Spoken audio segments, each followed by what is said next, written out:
Welcome to Excel 2013 Statistics video number 1. Hey, if you want to download this workbook and follow along, click on the link below the video.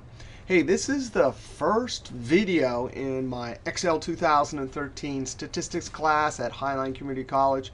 And this first video is an introduction to Excel. So we're actually going to study Excel before we even jump into Chapter 1 in the textbook. Now, we're going to be using Excel 2013, the textbook, and all the videos are using 2013. And really, there's some dramatically different things in 2013, especially the charting that's totally different than earlier versions. Now, here's the topics for this video. And we're going to start off by clicking on the sheet Excel Layout. Now, we're going to start with the basics of Excel first. And the most basic thing is, look, we have letters at the top of each column and numbers at the head of each row. So when I click in cell D16, that cell is named D16 because there's a D representing the column and a 16 representing a row. Now, that seems silly and simple, but it's so fundamental. Everything we do, formulas, functions, charts, pivot tables, will be based on cell references. Now, that's D16. If I click over here, that's F5. I can even look up in the name box. And if you hover your cursor, you can see it tells you, oh, yeah, that's the name box. You can even click in the name box, type A3, and enter, and your cursor jumps to A3. So the cell is the most basic unit. Now, all the cells together make up the worksheet. Down here, we can see it says Excel Layout. That's the Sheet tab. Later, when you do your homework from the textbook, you actually will have to create a new workbook and name your sheets. Naming sheets easy. You simply double-click. Double-click. Now, I double-click this. I'm going to type, what is Excel, and enter. That's how easy it is to name your sheets. Now, here, we're on Excel Layout. So we got column, row, then we have cell, then we have all the cells, then we have a sheet name, which gives us the name of the worksheet. All of the worksheets together, and you can see I'm clicking, clicking, clicking. All of the worksheets together make up the file or the workbook file. Up here in the title bar, we can see the actual name. This is a .xlx. We will also have .xlsm. These are workbook files. So cell, all the cells, worksheet, sheet tab, all of the sheet tabs and all the worksheets together make up the workbook.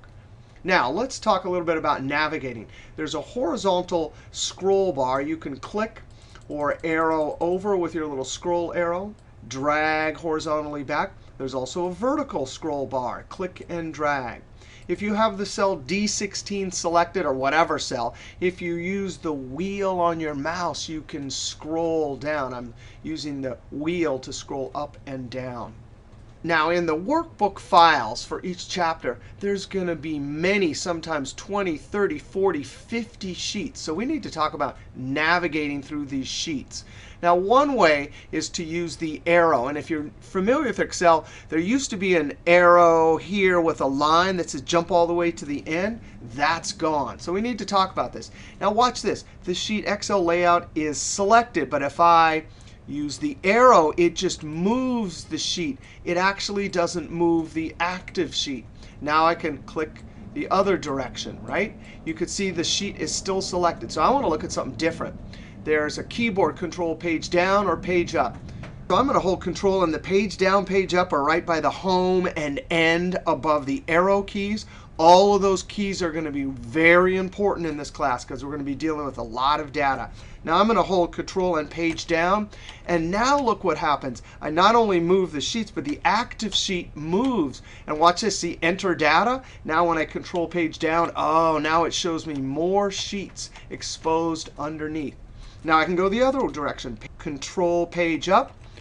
So that's one way to conveniently move. Now, how do we get all the way to the end since the little line and the triangle is gone? You actually hover, and it reminds you you have to control and left click. So I'm going to control and left click. Wow, it shows me the last one. It doesn't jump there. Now I'm going to control and click to show the very first sheet. Now here's the coolest trick in 2013. I'm going to come to these arrows and right click, and no way, a whole list of all the sheets. So that probably is going to become very important. Here we have maybe 25 or 30 sheets. Later we'll have a lot more. Now check this out. If I want to see the homework problem, I click on homework 3 and click OK, and instantly not only do the sheets move, but the active sheet moves. So that's pretty convenient there. All right, now I'm going to right click, and oh, it pops right up. Come to the very top, click on topics, and click OK. Now I'm going to take my mouse. All right, so that's a little bit of navigating. Now we want to talk about the ribbons. Now if I click, the ribbon shows up. If I click it again, it hides. I'm going to right click, and there's the collapse ribbon. So if I uncheck this, now the ribbons will show all the times. We will be getting lots of features like fill color and font size, number formatting. We'll go over to the insert. We'll have to use insert pivot table a lot, or insert chart. Page layout, we're not going to really do much with that, but we will do a little bit. Formulas, we'll definitely do some stuff with that. Data, we'll do some stuff with that. I'm going to click back on home, right click, check to collapse. That way you have a little bit more room. Another thing is this is my quick access toolbar, which I have customized. Yours shows up at the top maybe with a save, an undo, and a redo. If you want to modify the quick access toolbar, if you want to modify yours, you can right click and show access toolbar above the ribbon. That's where yours shows up. If you want to add your own buttons, like I want to add underline, you come to any button in the ribbon and right click, and it says add to quick access toolbar. You got to be kidding me. So I can go get my favorite things. There's formula evaluator, right click, add to quick access toolbar. How cool is that? Right click, show quick access toolbar below the ribbon, escape. The ribbon was actually hiding the quat there for a second, so I clicked escape. All right, so we have the ribbon. We have the quick access toolbar, or quat. That's where we go and click to get our features. We saw the basic of how a spreadsheet is laid out. Now we want to go to the next sheet tab. What is Excel? And actually, I'm going to double click that and type what Excel does. Notice I typed it out, and now I hit enter, and now that sheet has that name because this sheet is about what Excel does. It does 4 basic things. The first thing is it stores raw data.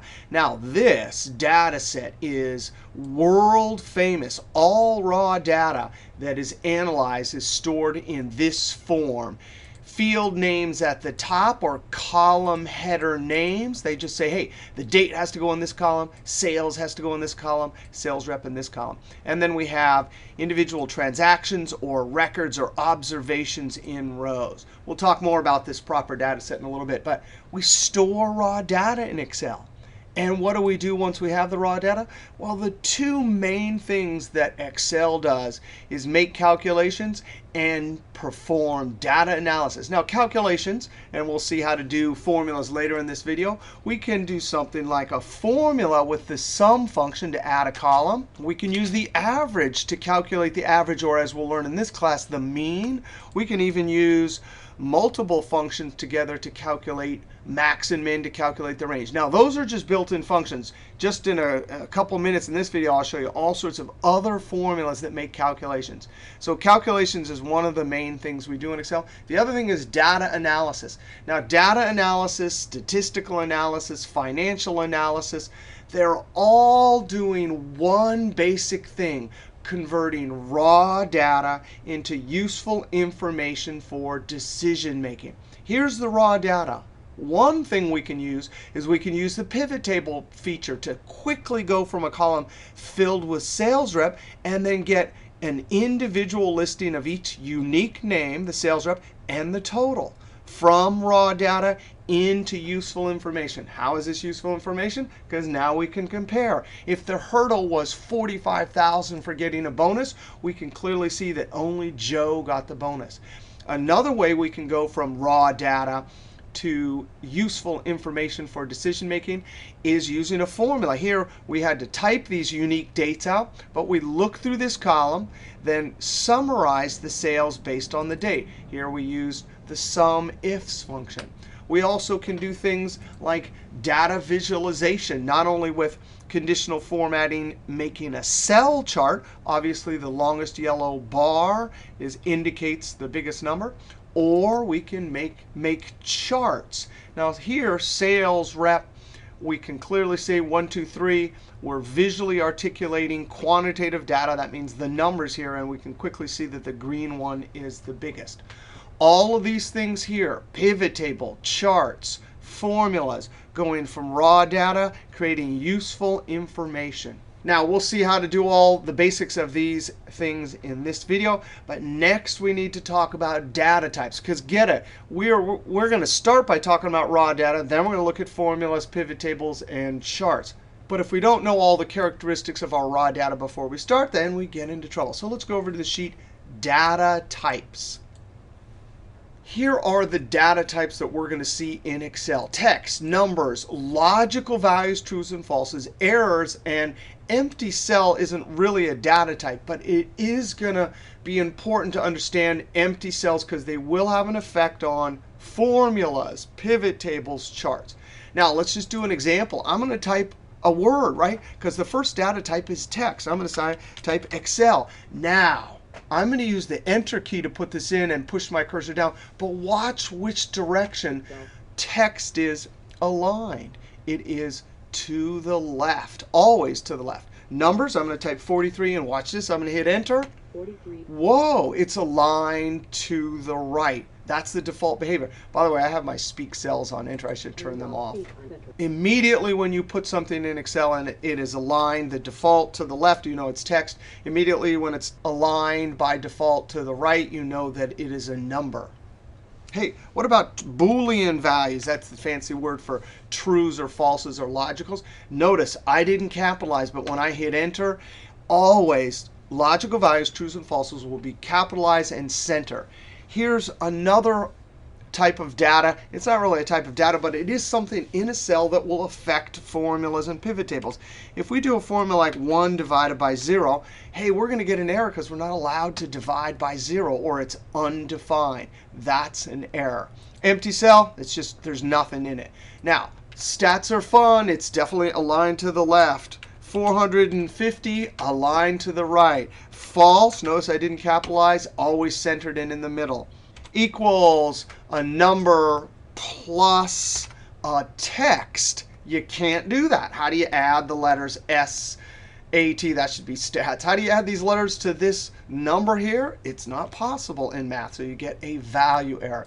This should say stats, because stats are fun. Now, I immediately want to point out why it's so important, the default alignment. And the main two ones we will see are text and numbers. Let's just look at these numbers here, OK? We're going to come down here and do our very first formula. Equals SUM tab. Then I'm going to take my cursor and click. You see the dancing ants are dancing around, but I'm clicking. And don't be scared if you accidentally click the wrong cell. It's in edit mode until you hit Enter. So if I click and now highlight by dragging, whoa, I went too far. No, no, no. Just don't let go. When you got the right ones, then you can Control Enter to put that formula in the cell and keep the cell selected. I can see up here in the formula bar, that is our first formula. But notice it gives me an answer down here. Now let's try this over here. Equals sum. And I'm going to highlight the range. So far it's looking good. Control Enter because I want to put it in the cell and keep the cell selected. Whoa.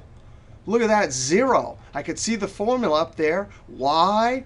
Because these are text values. And it's so important in our data era. When you're given data, lots of times from databases, data will be exported. It looks like a number, but it's exported as text. Guess what? Our formula won't be able to add that with the sum function. In this class, we will see data that is improperly stored, not as a number, but as text, and then it's useless to us. So we need to immediately recognize when it's aligned to the left, It's our visual cue that there's something wrong with the data. Over here, our visual cue was to the right, so we knew it was going to work. Now, we've got to be careful. Watch this. This is why you never want to use alignment in Excel. And most spreadsheets in the world, I have to tell you, do something silly like this with their number. You center. As soon as you force alignment away from the default alignment, you lose your visual cue. Control Z. Now, what's Control Z? Control Z is undo. Now, normally there's a button, right? Escape. I don't even have that button here because in this class we're going to use keyboards. We're going to have to use undo so many times. What a hassle it is to go up and click the little blue back arrow. Control Z is the keyboard. All right. So numbers to the right, text to the left. Now, here's what you don't want to do. And again, really, if you go out and look at spreadsheets in the working world, some huge proportion or percentage of them do this. They take all their numbers and they center them. The problem is it may look good, but immediately lose your visual cues for whether Excel thinks it's a number or text. And there's a problem here. I'm going to Control Z to undo that. Notice this column, dates are numbers, right? Immediately, this is a typing error. Someone accidentally put 37 days. As soon as you type this and it aligns to the left, it's your visual cue that you made a mistake. As soon as I delete the 7 and hit Enter, my visual cue, alignment to the right, that's a number, it tells me that it's correct. As soon as I mistype this and hit Enter and it aligns this way, you're like, oh, I made a mistake. So, I mean, that's by design. That's to the very beginning of spreadsheets. Visual cue, Enter. We can already see there's trouble here. If I was to use the sum function to add these up, I would get 92, right? I immediately have a visual cue. That is text. So again, when we highlight, and many of you probably have seen this in your job and go to Alignment Center, you lose your visual cues. Control Z. All right, so types of data. Text, numbers, logicals, errors, and even empty cells. Now, let's go over to the sheet, and I'm going to use my little arrow here to scroll over a little bit and click on Data Sets. All right, so if our goal with data analysis is to go from raw data to useful information for decision making, we have to keep our raw data in a certain form. Now, raw data, or simply data, we've all heard these terms thrown around. Raw data or data just means the individual little piece. This is the date. Individual little piece. This is the sales amount. Individual sales rep. That's the sales rep name. So all the little teeny individual pieces make no sense until we organize them and create useful information. But all of the tools we use in Excel and throughout the world depend on the raw data being kept in a proper data set. A proper data set. Here are 5 characteristics of a proper data set. You have to have in the first row of the data set field names or column headers or variables. Those are all synonyms, and I have some notes over here. Those are all synonyms, and you'll hear it all over the place. Database people call them field names. Scientists like to call them variables. The reason that we have to have field names or variables in the first row is you have to say what kind of data goes in this column. We're only allowed to put date in this column. Only allowed to put sales in this column. Only allowed to put sales reps. Rule number 1, field names in the first row. Rule number 2 is that the first column has to have a unique list of items. It's called in databasing a primary key. You also use the term element. We're collecting information about this transaction. It happened on this date for this amount from this sales rep. The first column contains a unique identifier. If you, as a student, think about your student ID, that's the unique identifier in the student table at your university or college. Your student ID would be here, and then all the information about you and grades would be in subsequent columns. The idea is there's no duplicates in this this first column. So when we collect data for transaction 12570, we don't mix it up with any other transaction. Imagine at your school, if you had your student ID in the first column. Imagine if you had your ID down here for someone else. That means they'd be mixing up your grades with someone else's grade. So unique identifier, no duplicates in the first column, called a primary key, and the primary key contains elements. All right, so field names in the first row. Primary key is the first column with containing elements we're collecting raw data about. The third thing is each row is a record or a transaction or an observation. Those are all synonyms. This is the collection or observation for transaction 12572. The fourth thing, and this is important in Excel, is you have to have empty cells all the way around the data set, or row headers. These are row headers, 17, 18, 19. Or if this was touching up here, that you could have column headers. The reason why, as soon as you put a piece of data here, which sometimes people do, they put like a note about this transaction. Boom, that becomes part of the data set. When you sort it, when you do a pivot table and other data analysis features, it will mess things up. And the final thing is that you don't want to delete any empty field names. You also want to try to not have any empty cells, which means a bit of raw data is missing. Sometimes in the working world, the way data is stored, sometimes that does happen. That's what we're talking about, understanding an empty cell. Sometimes will mess things up. Control Z. You also obviously don't want to have an entire empty row or an entire empty column, because then it disconnects the data set, right? This bit of raw data and field names up here is disconnected from down here and over here. I'm going to Control Z, Z. All right, so 1, 2, 3, 4, 5. Every data set is going to have to be like that. Now, there is one exception to that, and it is, and we'll go down here. Many data sets do not have a primary key or list of unique elements, and it's no problem. All the other rules still have to apply. Field name in the first row, empty cells all the way around, records in rows, and then no empty cells or columns or rows. The reason why this is perfectly all right, and even in our textbook, which defines a proper data set as always having a primary key or a list of unique elements, even though our textbook defines it that way, we will see data sets in our textbook that come like this. And it's no problem, because once we summarize it, and we'll see just in a few minutes in this video how to do this with a pivot table or formulas.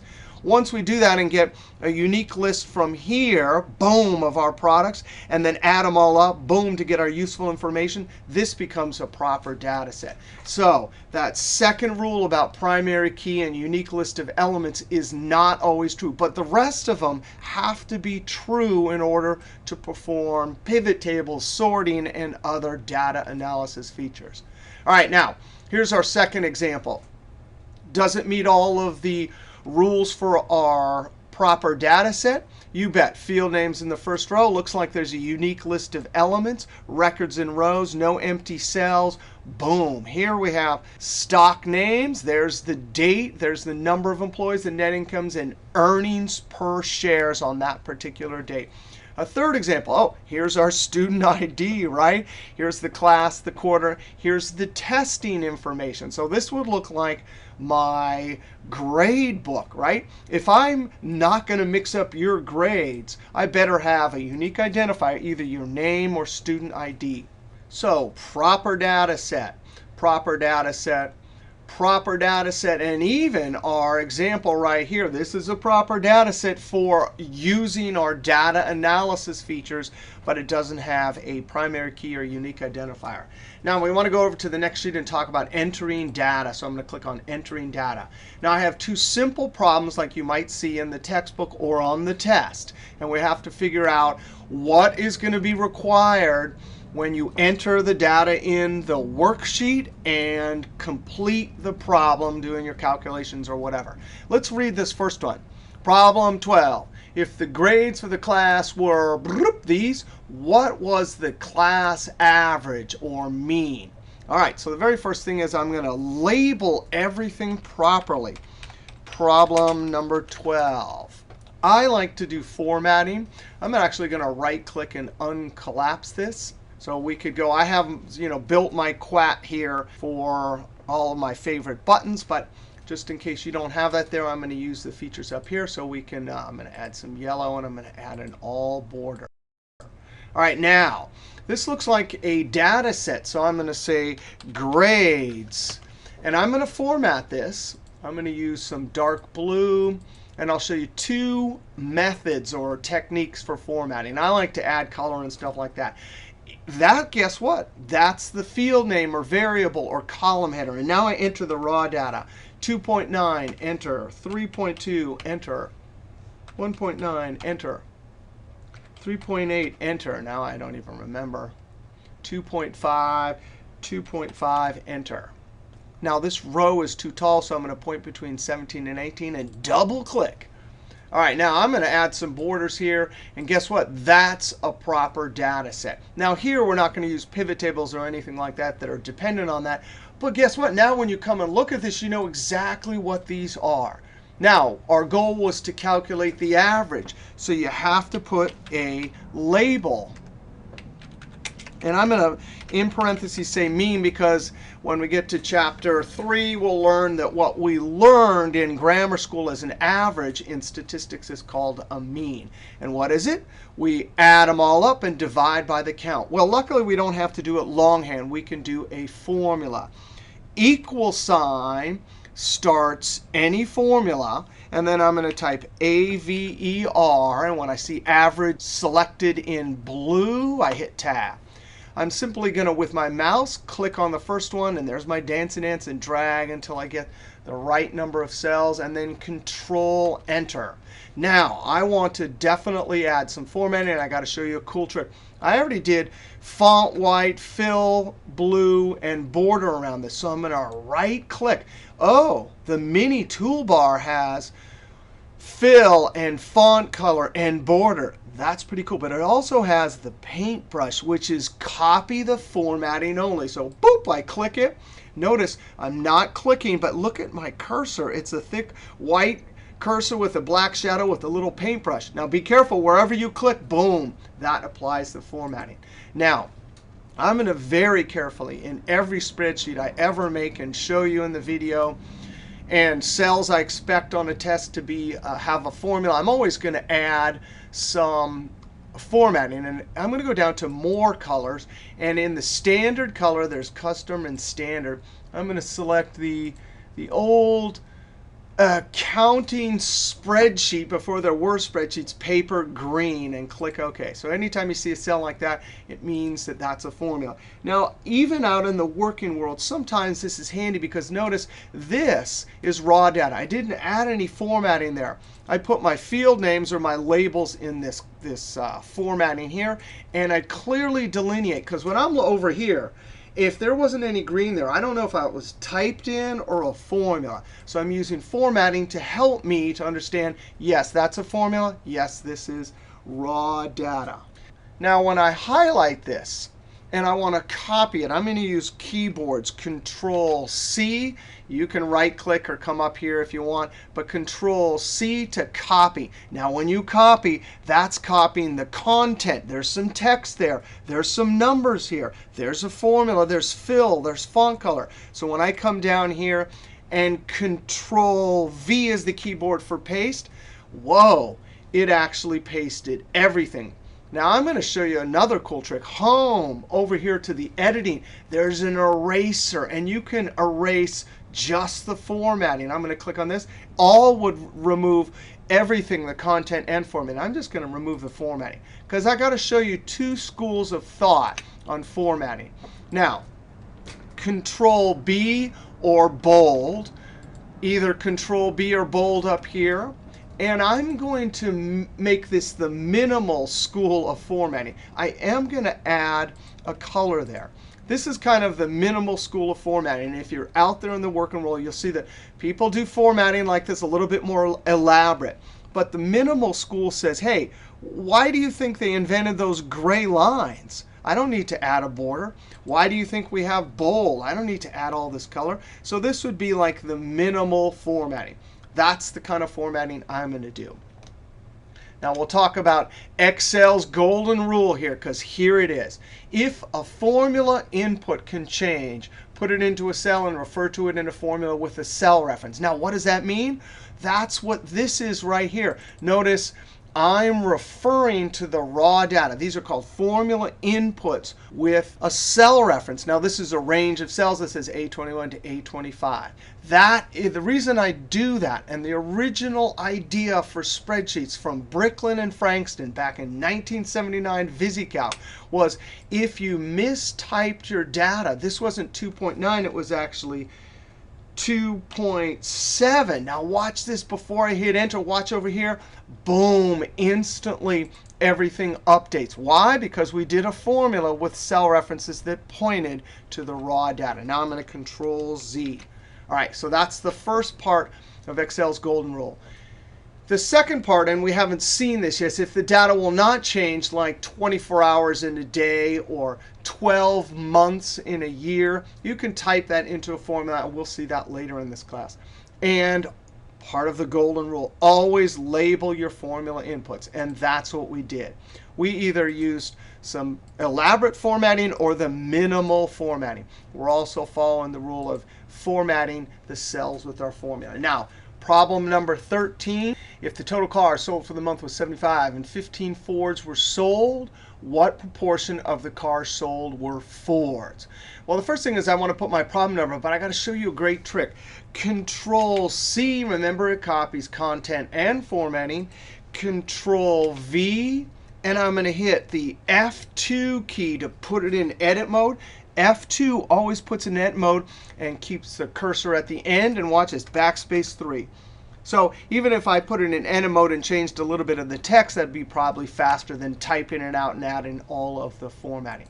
Now, here's what we never want to do. I'm actually going to put a label, which is part 3 of the golden rule. I'm going to say, I didn't put a good label because it doesn't say what kind of proportion is. And here is violating the rules to the nth degree. I'm going to say equals 15 divided by 75. I am violating the rule. I'm hard coding formula inputs into the formula. Control Enter. Well, yeah, it does give me the answer. I can see this up here, but there's a huge problem. Well, we already know if I needed to change these, and if I'm over here, I'm looking at this, I'm like, what is that? But even if I had to change this, it's easier if there was a label. When I look up here, I don't know what that 15 is. I don't know what that 75 is. But there's a bigger problem, and I want to scroll down here. Research throughout spreadsheet history has shown that embedding variable formula inputs in formulas, hard coding, is one of the main contributors to faulty spreadsheets. And there's a couple studies done in history, but here's a great one right after the financial crisis. If you want to click on this and go, it talks all about this being one of the main problems. Now, this is just one cell, but imagine an entire spreadsheet filled with formulas like this and no labels. So that's not going to work. We're going to come up here and type this out correctly. So I've entered my labels and my numbers. Now I've got to show you a great trick. We're going to use right-click mini toolbar and that paintbrush again. But before we did it on one cell, watch this. As long as when I click, I don't let go of it, I can click and I'm holding and I'm dragging. And when I let go, now all 3 cells get that formatting. Now, I'm going to go ahead and highlight all these, right-click and check that out. Mini toolbar, all borders. All right, now right-click. And it looks like the bucket is already that color, so I can simply click and boom. Now let's do our formula. An equal sign starts all formula. Now I can go ahead and click with my mouse, but if the cells are close, use your arrow keys on the navigation board. So I'm going to use my up arrow to get the 15. That's the Ford sold for the month. Then I'm going to use division. That's forward slash. And then up arrow to get the 75. So there we have our proportion or division, 15 divided by 75. And I'm going to use Control Enter to put the formula in the cell and keep the cell selected. I can see my answer right there. Up here I can see the actual formula. Now, if I change the inputs, it wasn't 75, it was 80. Instantly, the formula updates. Now I'm going to Control Z to undo that. So that's how we're going to enter data. When we read a problem, we're going to put formula inputs in the cell, label everything, do some sort of formatting, make our formulas pointing to the formula inputs. We never want to see equals 15 divided by 75. If you do this on a test, you get 0. Why? Because we don't want to be one of those statistics about faulty spreadsheets. All right. Now, we're going to go over to our next sheet. Even though we've done a few formulas here, we want to now go over and talk a little bit more about formulas. I'm going to click on Formulas. Now, we have a bunch of examples here, but I also have some notes. So formulas, well, we can do things like add a column of sales, calculate an average, add with one condition. We'll see examples of all of those in this sheet here.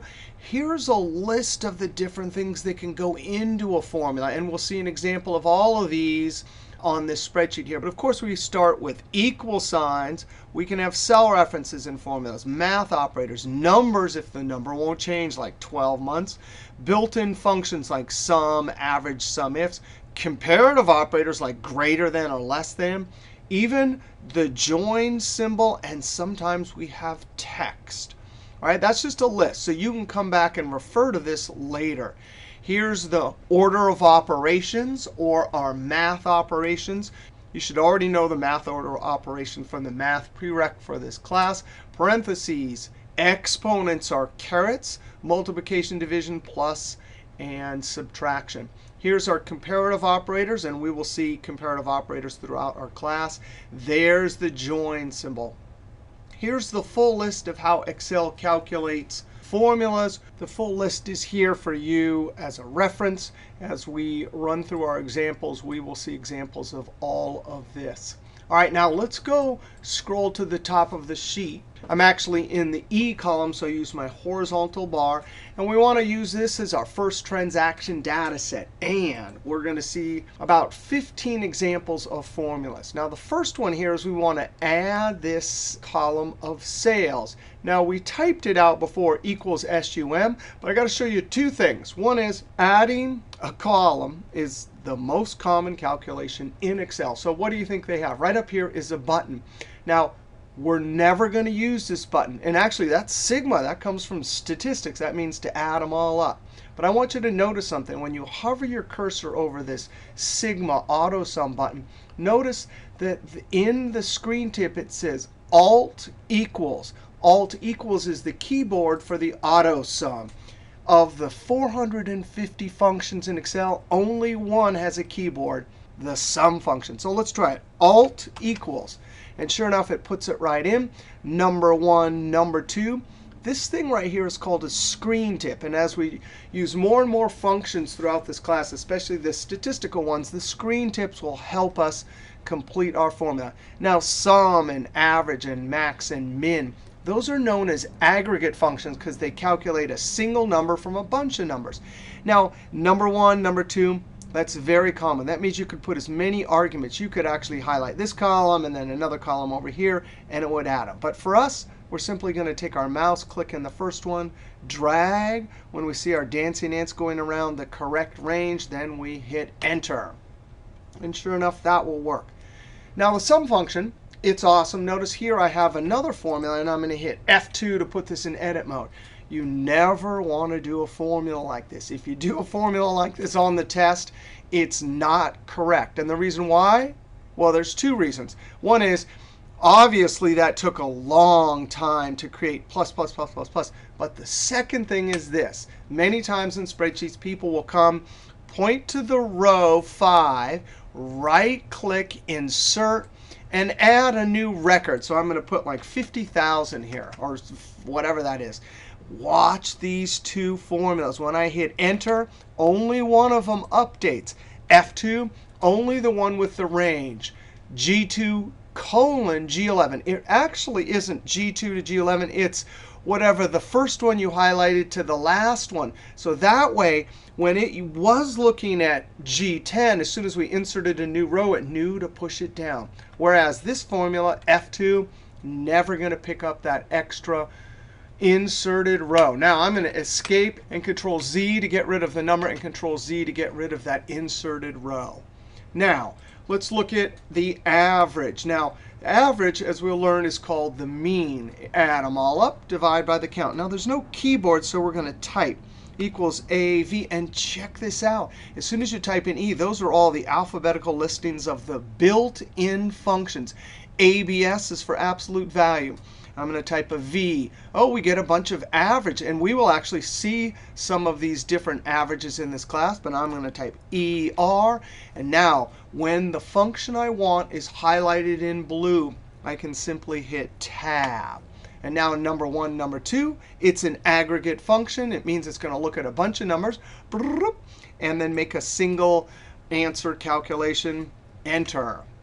Now, I'm going to come up here and right-click, collapse the ribbon. Now, if I want to count, it depends on the data type. Remember, this is a number.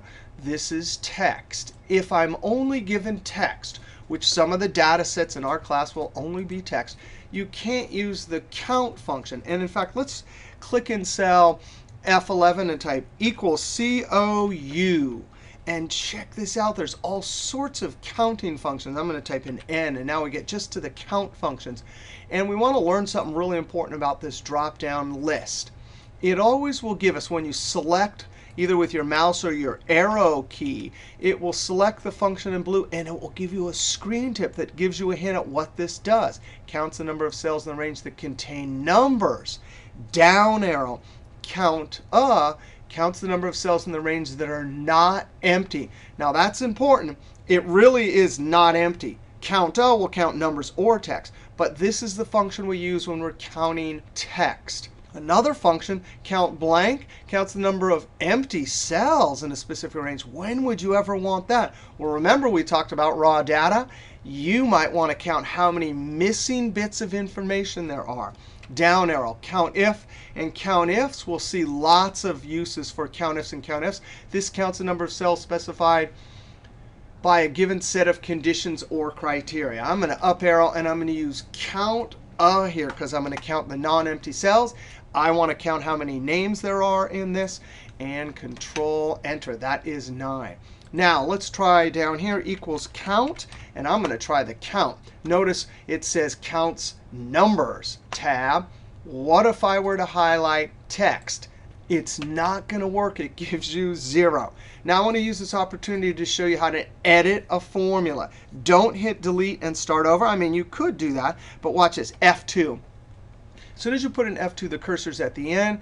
If your cursor's inside, you can click on the argument, and it instantly highlights the whole range. Now, just like highlighting a word in Word, when you highlight it and start typing, it replaces it. It's the same here in Excel. Notice it's highlighted, so as soon as I click and drag, it totally replaces it. That will work. Let me show you a different way. Control Z, I'm back to the wrong formula. Another way to edit your formula is if you point to the edge of the highlighted range. Notice the dancing ants aren't moving, so you can't just click and highlight it. If I were to click and highlight it, it doesn't do anything, right? It's only when those dancing ants are going that you get to re-edit and continue to select until it's right. But watch this. I'm going to point to the edge. That cursor right there, notice we've been using this cursor. That's the selection cursor. But watch this. I'm going to point to the very edge of the line, that blue line. When I see that arrow, that four-way pointing arrow, that's the move cursor. You can click and move. As long as you don't let go, you just keep dragging it until you get it where you want, and now let go and enter. These are all examples of aggregate functions that look through a bunch of different items and calculate a single number answer. Now, in all of these examples, we did single cell formulas, but now we got to talk about copying formulas. And we have a few examples for this. Now, here's our data set for this example. We have employee and gross pay. And here's our tax rate. And we need to calculate a column of all the deductions. Now, calculating a single cell formula is quite easy. I'm going to click in G27, and I'm going to use the equal sign. That equal sign starts all formulas. And since my cell references are close, I'm going to use left arrow times right arrow, right arrow. I have the gross pay times the tax rate. When I hit enter, I calculate the correct answer. Now the next employee, and I have to redo the formula, equals, I'm going to get the gross pay times I-27. Enter. Oh, this is getting tiring. Equals one cell to my left. Notice each time in this column, I'm always looking one cell to my left times I-27. Now, the funny thing about the pattern of this formula, equal sign, one cell to the left times locked on I-27. Every single formula in this column needs to be locked on that I-27. But every new formula needs to adjust and look exactly one cell to my left times I-27. So instead of creating all the formulas by hand, we're going to have to learn the difference between relative and absolute cell references. Now I'm going to highlight all these and use the keyboard shortcut for delete, the delete key. Do not right-click delete in Excel. There's very few situations where you want to do that, because if you do that, and I'm going to do that and make a horrible mistake here, it's going to ask you which direction you want to shift the cells. If I were to just blindly click OK, oh, it literally deleted everything and shifted everything over. Luckily, there's Control Z. So use the keyboard, delete. All right, now I'm going to try this formula again. Equals one cell to my left times locked I-27. Control Enter. We use Control Enter when we want to put something in the cell and immediately do something to the cell. And what I want to do to it is copy it. So I'm going to use a trick here. That little green box in the lower right-hand corner is called the fill handle. This is my selection cursor, right? But watch what happens to my selection cursor when I move it right to the end. You don't want the move cursor. You want the crosshair. That's the crosshair, or I like to call it an angry rabbit. You can click and drag, and that copies your formula. What? What happened there? I'm going to go to the last cell, and this will be a trick. Every time we copy a formula, you got to go check the last one by hitting F2. Well, look at that. Well, the blue one is a relative cell reference. That means every single time we copy, it's looking relative to me, the formula, one cell to my left. But that one, I didn't want it to always look 1, 2 cells to my left. I wanted it locked on I-27. So I'm going to escape and highlight all of these. Delete. Let's try this again. Equals one cell to my left times, but now when I highlight I-27, either with my arrow keys or my mouse, you hit the F4 key. And the F4 key puts the secret symbol in that tells Excel that's no longer a relative cell reference. It's an absolute cell reference. It is forever locked on I-27. In this class, these are the only two types of cell references we're going to use, relative and absolute. There are other types of cell references, but for this class, these are the two cell references we're going to use. And you're not going to believe this. When I Control Enter, now I'm going to take my cursor and point to the fill handle. When I see that angry rabbit, I'm going to click and drag, click in the last cell, and hit F2. That is amazing. What did it do? Relative cell reference, every single cell is always looking one cell to my left times absolutely I-27. F2, one cell to my left, absolutely I-27. Now the advantage of this is time. You save time. If you have to do every single one by hand, it takes forever. In this class, we will have huge columns of formulas where if we didn't know the difference between relative and absolute, we'd be spending way too much time creating our formulas. When instead we create a single formula, copy it down. Now we want to talk about a few more formulas. And we're going to talk about a parallel example to the one we just did. We're going to do 2 single cell calculations, and then we're going to do 2 column calculations. All right, so here's your score. You got 8.6 on a 10-point quiz. And here's all the rest of the scores for the class. And you want to figure out how well you did, right? Well, you wanted to get 10, but you got 8.6. But what if we took the average, and I'm going to click in cell F38, equals AVER tab, and highlight all of the scores. And I'm going to hit tab to put the formula in the cell and jump to the right, because eventually I'm going to come here and make a calculation. Well, if the average was 6.97 and you had 8.6, did you do above average or below average? Well, you did above average. Now, we could take this one step further. I'm going to make a second formula, equals, and we're going to take your score and subtract the average. Now, later, we'll learn that this is part of the standard deviation calculation. But you take the particular x value, that's you, and subtract the mean. That means the average of all of the numbers. If this number comes out positive, you're above average. If it comes out negative, then you're below average. This particular calculation is called a deviation.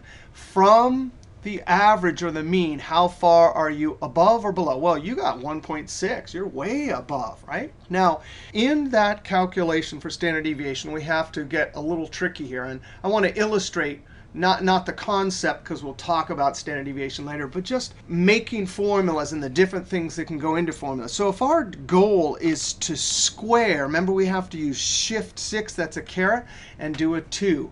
Now, that 2 is a number hard-coded into a formula. But remember, when you do a square, the 2 is never going to change. So that's an example when you can hard-code a number into the formula. Now, there's another problem here. When I Control-Enter, that's not right at all. F2 to put it back into edit mode. Hey, we have to force subtraction to happen before exponents. We know our order of operations, parentheses, exponents, multiplying and dividing left to right, and adding and subtracting left to right. So if this is at the bottom of the math operations, right, subtraction, and we want it to happen before exponents, hey, we just use parentheses. Now it'll calculate fine. Now this calculation later we'll see is deviation squared. 1, 2 single cell formulas. Let's make these calculations through the whole column. I want to do the deviation for the entire class and the deviation squared. All right, so you ready? Equals 1 cell to my left times the average. If I Control-Enter, that puts the thing in the cell and keeps the cell selected, and double-click and send it down, well, I'm going to have all sorts of trouble. I go to the last, don't worry about trouble. Go to the last cell, hit F2. You're like, oh, the range finder. That's what this rainbow color-coded cell referencing system is called, range finder. You can clearly see that the orange one is not pointing towards the average. So you click Escape. You come back up here, F2. Now we have to lock it. Now, how do you lock? We didn't just create this formula. I don't see the dancing ants. The way you can lock is as long as your cursor's touching somewhere. If I hit it right now, it would lock the wrong one. But somewhere after, before, or anywhere in the middle, as long as the cursor's touching, hit the F4 key. Boom, you've locked it. Control-Enter. Now remember, we double-clicked and sent it down. It looks to the left, but it also looks below. So when I double-click, zoom, it replaces all those. Go to the last cell and F2. Now that's the completely wrong calculation. Multiplying, no problem. F2 on the top one, it's subtraction. All right, Control-Enter. We're going to use the same concept. Double-click and send it down. This will happen a lot. We're making calculations. We make errors. No problem. Excel is easy. F2, edit, change it, copy it down. All right, so that's looking pretty good. I'm going to go to the last cell, F2. That's looking fine. Deviation squared equals, and this is a relative cell reference, 1 to my left, caret 2. We're hard coding that in because it's never going to change. Control-Enter, double-click and send it down. All right, now we're still talking about formula, so let's go down here. And we want to make a bunch of calculations. We're actually going to do all the calculations for this thing called standard deviation. But we're not worrying about the concepts. We're just worrying about the different types of formula elements that we will see. Now, Hey, one of the things we have to do is add up this whole column. Well, we already know that there's a keyboard for this one function, Alt equals. Now, when you Alt equals, it always tries to guess. Our previous example, when we did Alt equal, there weren't any numbers around it, so the dancing ants didn't go off. But here, it kind of got it wrong. I don't want that empty cell. The thing about the dancing ants is as long as they're still dancing, it doesn't matter how many times you try and correct the range. Just when you finally get it right, then you can hit Enter. But be careful when you Alt equals, be sure and look at the dancing ants and make sure they're in the right place. Now, one of the things we're going to have to do often in this class is take the square root. Luckily, there's a function. And so I'm going to type equals square root. And sure enough, returns the square root of a number. So it's SQRT tab. It says a number there. I'm going to click right on the cell with a number and Enter. Hey, it calculated the square root. Now, if we didn't have the square root function, we could use an exponent. And I'm sure you remember from your algebra that we're allowed to take a number and raise it to a fraction.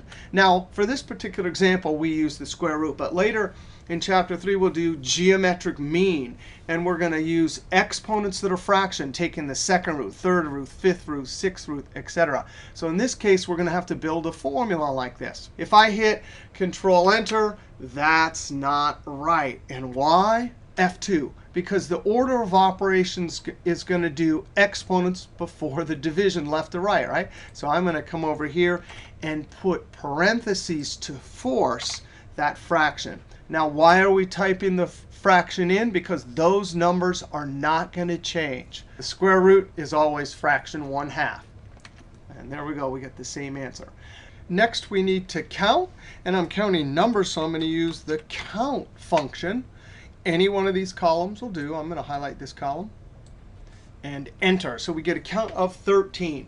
And now the big finale is the final calculation is we actually have to take total deviation squared and divide it by the count. And we're going to have to do the square root of this. So watch this, square root. And just a second ago, we did square root of a number, and we just did a number, right? But I'm going to do a calculation here. Hey, the total deviation squared divided by 13. So here we're seeing we're allowed to do a calculation right in the argument of a function. And Enter. That tells us the standard deviation of the population. The population, because we have all of the quiz scores. Later, we'll talk about the difference between population and sample. Now, all of that was just for us to learn about formulas and formula elements. But that was a lot of steps to calculate standard deviation of the population. And the beauty of Excel, many different things make Excel so amazing. But one of the things is that they have a lot of built-in functions, especially for statistics. So watch this, STDE, and there's a P for population and an S for sample. We have a population, so I hit Tab. And you got to be kidding me. I simply highlight quiz scores and Enter. And it does all of those steps. F2, that function has an algorithm that does all of these steps. That is amazing. All right, we have a couple more things we want to look at with formulas. I'm going to scroll down here. Now, in this last set of data, we have CPA scores. And we're going to calculate total, average, and count. So we use sum, average, and count. Well, we know how to do that. But here we want to pay particular attention to building formulas quickly. Now, let's just see how tall this data set is. I'm going to use the wheel on my mouse. And I'm scrolling down. Oh, man, this is huge. Imagine if you had to click and select and down, down, down, down. That just takes way too long. So guess what? We're going to learn the keyboards for selecting.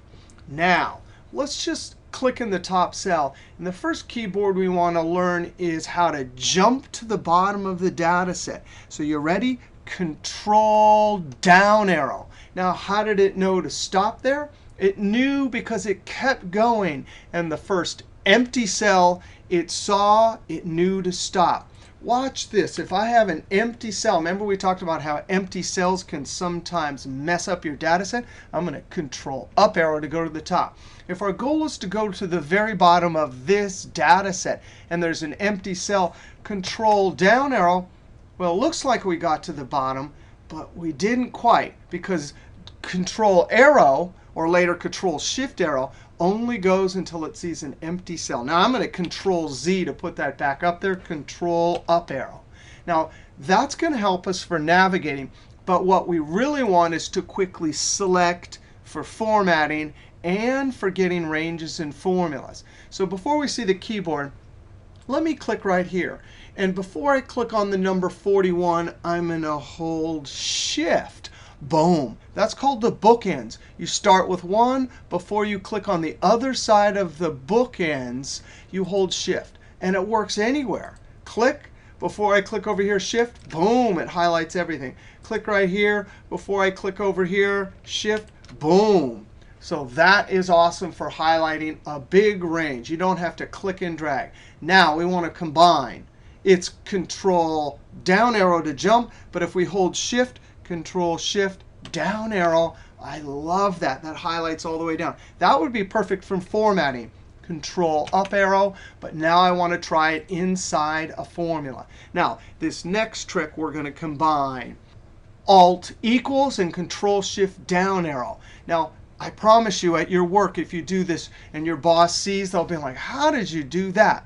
So you ready? Alt equals is the keyboard for the AutoSum. And you got to be careful. The dancing ants, they're trying to be polite. They're trying to look for the numbers, but it got it totally wrong. Now notice, they programmed Excel. It's dancing ants, which means it's edit mode, and it's highlighted. So you don't even have to hit delete. I just click over here, and now the magic. Control Shift down arrow. Now I'm going to Control Enter to put the formula in the cell and keep the cell selected. Oh, that didn't work at all. I'm going to use my scroll bar to scroll all the way up. Let's try that again. Alt equals, click in the top cell, Control Shift down arrow. If I hit Enter, it doesn't really work either because I can't really see the top. So I want to show you yet another way to enter a formula. We've seen Enter, puts the thing in the cell and goes down. We've seen Tab, puts the formula in the cell and moves to the right. We've also seen Control Enter, which puts the thing in the cell and keeps the cell selected. But now, ready? Now, I'm not even going to delete that. I'm just going to Alt equals, click on the top cell, Control Shift down arrow, and now I'm going to use Shift Enter. Shift Enter puts the thing in the cell and jumps up. Now, you don't have to do that. Just remember Alt equals, Control Shift down arrow, and even if you use Enter, at least remember to use your wheel and scroll up. That is profound. Now let's try it a few more times. Average, Tab, click in the top cell, Control Shift down arrow, Shift Enter. Equals count, counting numbers, Tab, click in the top cell, Control Shift down arrow, Shift Enter. That is amazing. That's an example of keyboards and how to make your job easy. Now we want to talk about a couple more formulas. And they have to do with counting with conditions. Now I want to look through the CPA scores and count how many of these scores are greater than 90. Then we're going to do how many are between 75 and 90. All right, so I'm going to click in cell H74 equals count if. And there's two functions. Count if, that only counts with one condition. Count ifs, that counts with one or more conditions. So I'm pretty much going to use count ifs. Now, count ifs started in Excel 2007 and has existed ever since. And the screen tip is polite. It says criteria range. That means all the numbers. Then it says criteria. That means the actual condition. So I'm going to click on the top cell, Control Shift down arrow. And now I'm going to use yet another keyboard, Control backspace. Control backspace jumps back to the active cell. Now, I need to get to the next argument, so I'm going to type a comma and watch the bold. Oh, criteria 1. It's saying, hey, give me the criteria 1. So now I'm going to click. Notice I typed in the comparative operator and the number. Notice the alignment is to the left, so Excel thinks it's text. But it's fine because a comparative operator and a number together are text. That's how you put the criteria into COUNTIFs. And it will tell you only 79 people. And if we did our division, 79 divided by 2,000, whatever, we'd get our proportion or percentage of people that scored above 90 points. Now, the beauty of this is now I can simply say greater than 95, 32, greater than 99. Wow, 8 people. Now, if I type exactly 100, that's just equals 100.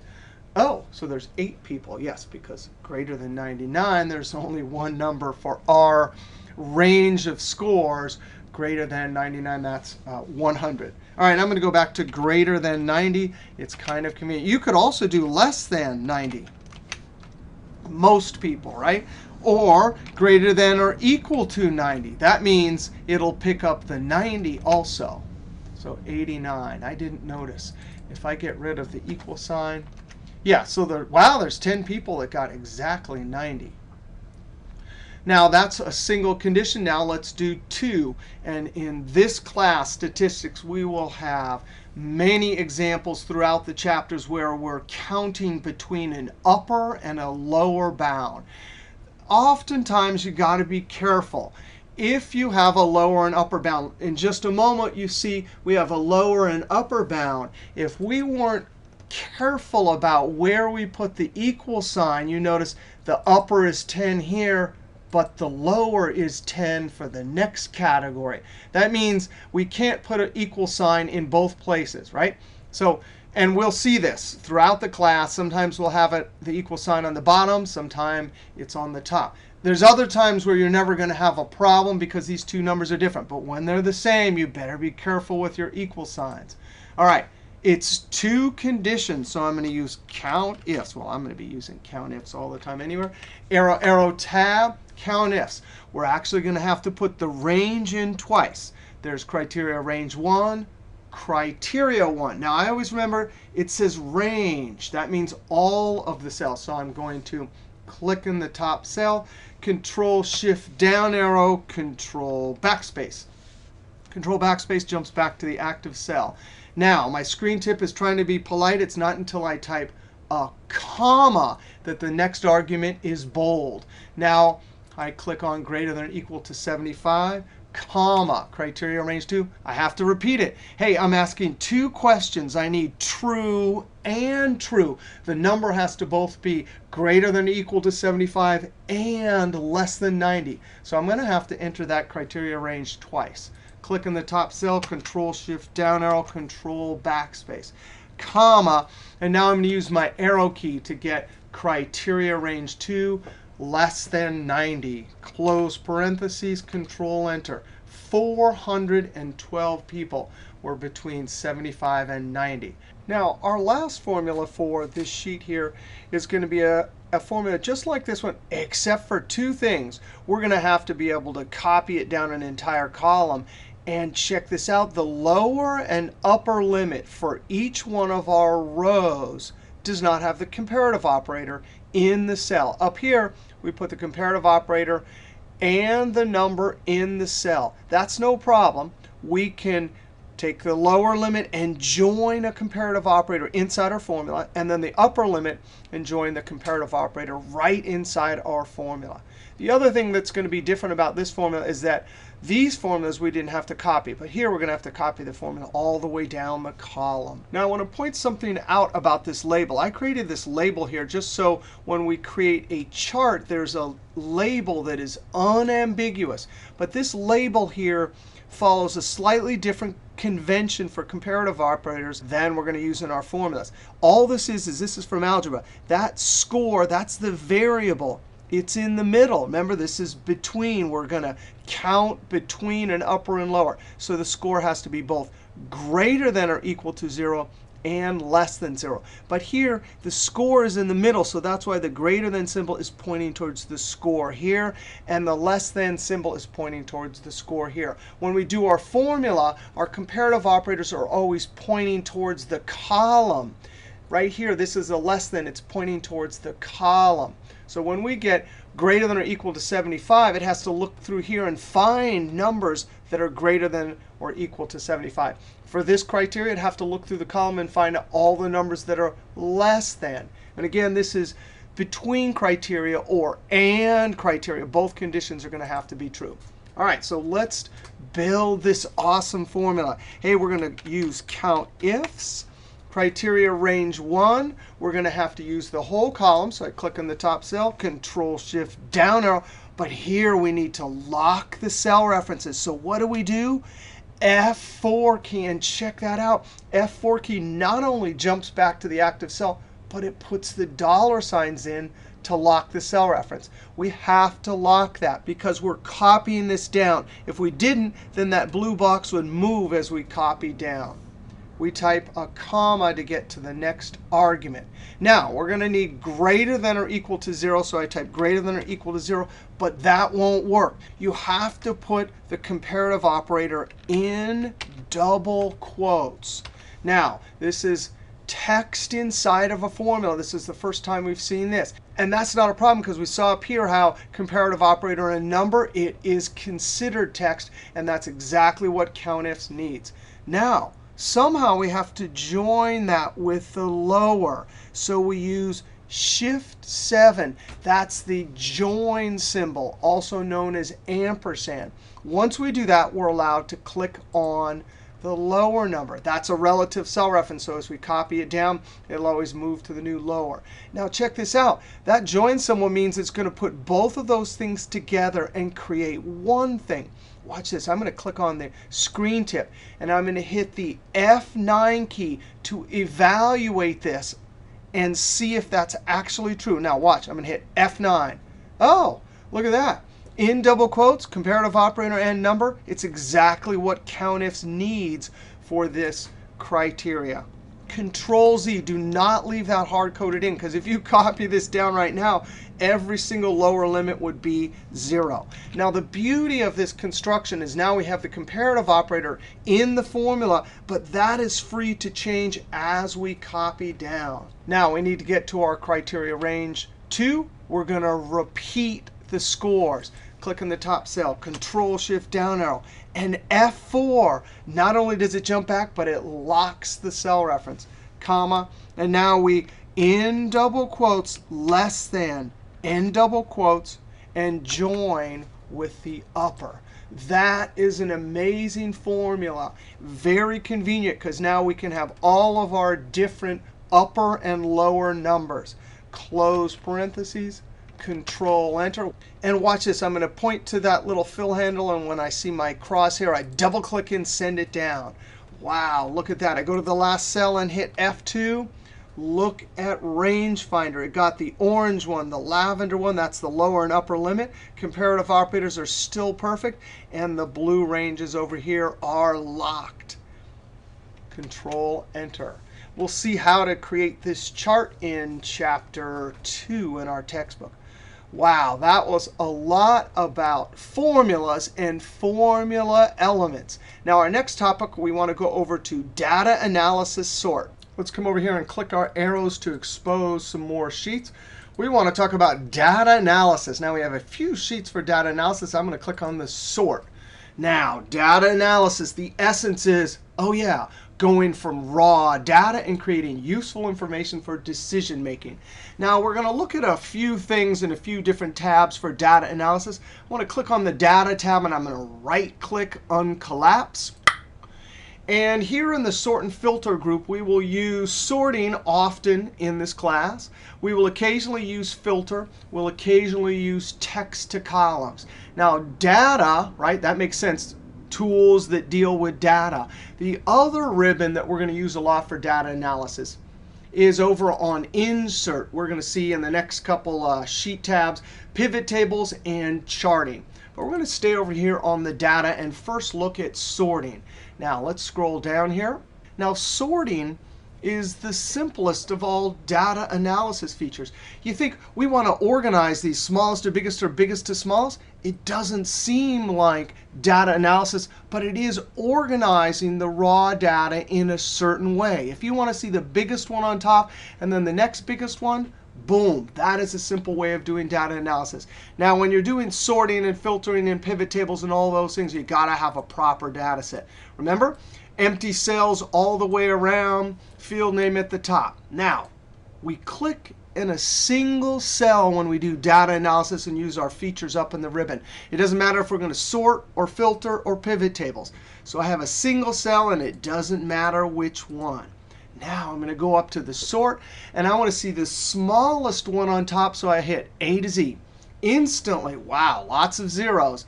That's pretty bad. And as you scroll down, you can see the scores are sorted. If we do Z to A, that brings the biggest on top. Now, if we have text, we might want to go A to Z. That's, of course, going to bring the first letter C and then the next letter F. If I do Z to A, notice a single cell, and instantly it sorts. Now, sometimes you have multiple columns. Here we want to see all of the Chevys together, but then I also want to see within all the Chevys and then Fords, I want to see the number sorted. Now, this means we have two columns to sort. The trick is if you want your major sort or your final sort, you have to do it last if you're using these buttons. So I simply click in a single cell and check this out just to see that when I sort this column, it actually sorts the entire record. Let's go ahead and highlight one of these records and add some yellow, either here or over on the Home tab, or right-click. I love this mini toolbar. That means if we sort on the amount column and the record is to remain intact, that yellow record will be intact after we sort. So you ready? I'm going to go over to Data. I want the biggest on top, so I'm doing Z to A.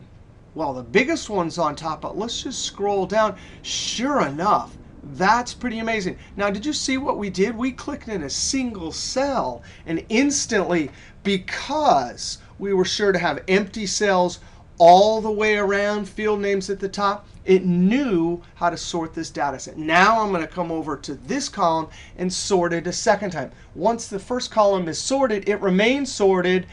And when we sort this, you won't believe this. Let's go to A to Z. Instantly, all the Chevys are together. But check this out. We have a second sort from biggest to smallest. So I did Z to A on the first column and then A to Z on the second column. So sorting, pretty convenient. It is, in essence, the most basic type of data analysis. Another basic type of data analysis, let's go over to DA filter. Raw data into useful information.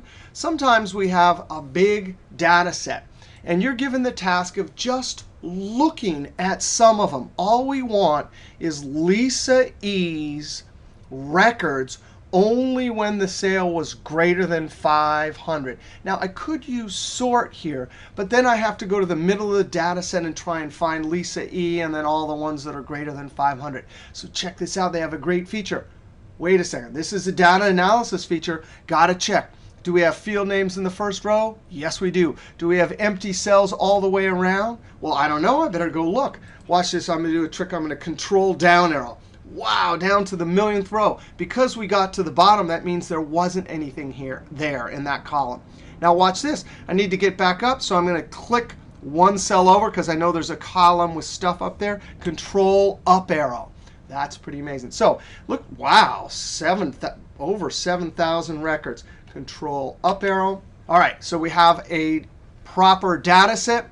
Remember, a single cell for all of our data analysis features, sorting, filtering, pivot tables. So we want to filter, so I click in any cell. Remember, sorting, it kind of mattered because we wanted to tell the column. But here for filter, just go up and boop, instantly we can see our filters. Now, look at this. We go to the drop down, and actually the filters, since 2007 Excel, are amazing. Now we're just going to do a basic filter here. We're going to uncheck select all, scroll down, and say, oh, I only want to see Lisa E. This is one criteria or one condition for filtering the data set. Instantly, I see all of the Lisa E's. Now, how do I know it's filtered? A few ways. Notice there's a filter icon there, whereas here is a drop-down. But the more obvious way to tell is, look, we have sky blue as the color for our row headers. Not only that, but 14, 37, 65, there's lots of missing rows. They're not deleted, they're just hidden. Now we come over, we're going to apply a second condition or criteria. I'm going to come up here, and for each one of the data types, and here we can clearly see there's number. Over here, if we were to click this, we can see there's text. If we were to come over to the date column, oh, look, there's a date filter. Oh, you can't see that. It's off to the side. I'm going to have to right-click, insert. Just for a second, you could see, oh, there's date filters. I'm going to Control Z. All right, let's come over here. The filter senses that this is number, so we're given some special options. Number filter, and you got to be kidding me, equals, does not equal, greater than. That's what we're looking for. If we wanted to find exactly 500, we use greater than or equal to. I'm using greater than. I'm simply going to type in 500. And by the way, this is one of the few dialog boxes where we do not see our collapse button. So we can't attach this number to some criteria or conditions in the cell. All right, I'm going to click OK. And instantly, there's all of Lisa E's records greater than 500. And so for data analysis, we've done something simple. Eliminated all the records we're not interested in. All right, so sorting and filtering, those are two basic types of data analysis. Now let's go over to sheet DA pivot table. I'm going to click my arrow. Raw data into useful information. Well, guess what? The pivot table is the most powerful feature in Excel. And here are the steps we're going to go through. I'm going to come down here. I want to create from this raw data in a proper data set 1, 2, 3 reports. Now, no problem. We could do these with formulas. And formulas have their place. And we'll do both formulas and pivot tables in this class. But you're not going to believe how easy it is to go for this raw data and create 1, 2, 3 reports with a pivot table. The reason it's the most powerful feature is because it does amazing things quickly.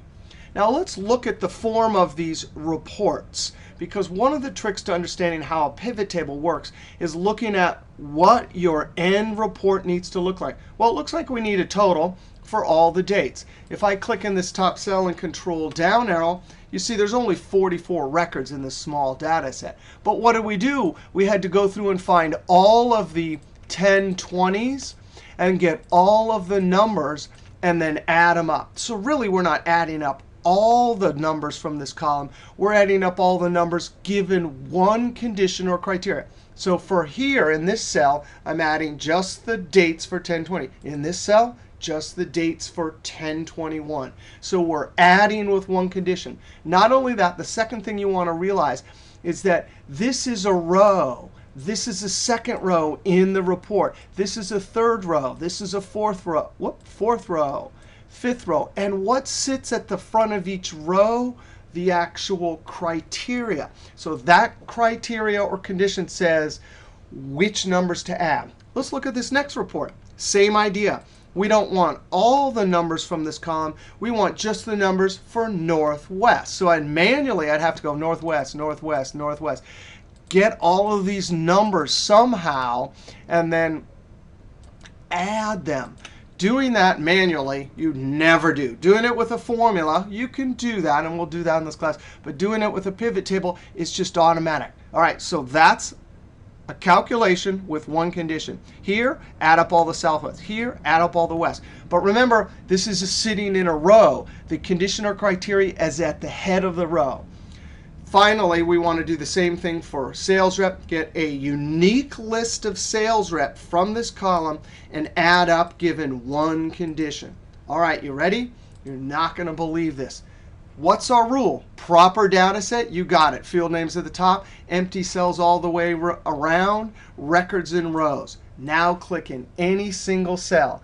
The pivot table should be on the Data tab because it's the most powerful data analysis feature.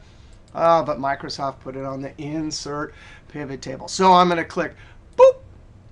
Now I want you to tell me, why did it guess right?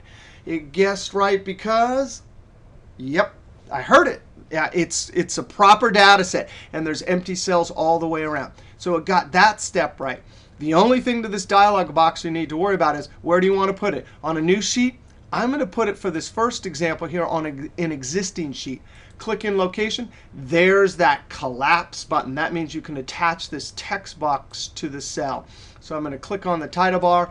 Now I want to click in cell I-22. And since our report is going to be small, it's OK to place it right here next to some other stuff. I'm going to click OK. Now instantly, what shows up? Pivot table fields. So one of the reasons to learn the synonyms, column header, field name, variables, is because if we're in Excel, we need to know that the fields, that's all of these things. Right? In science and the textbook, they say variable. Sometimes people say column headers. But here, we need to know all three of those words. So what is this right here?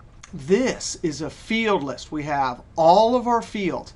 Now remember, we talked about the shape of the report. It looks like the date is going to be in the row area.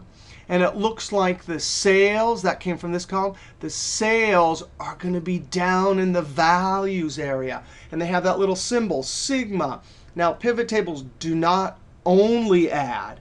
That's the most common calculation, but they do other calculations too. So watch this. You simply take whichever field you want, and I'm going to take date to start off.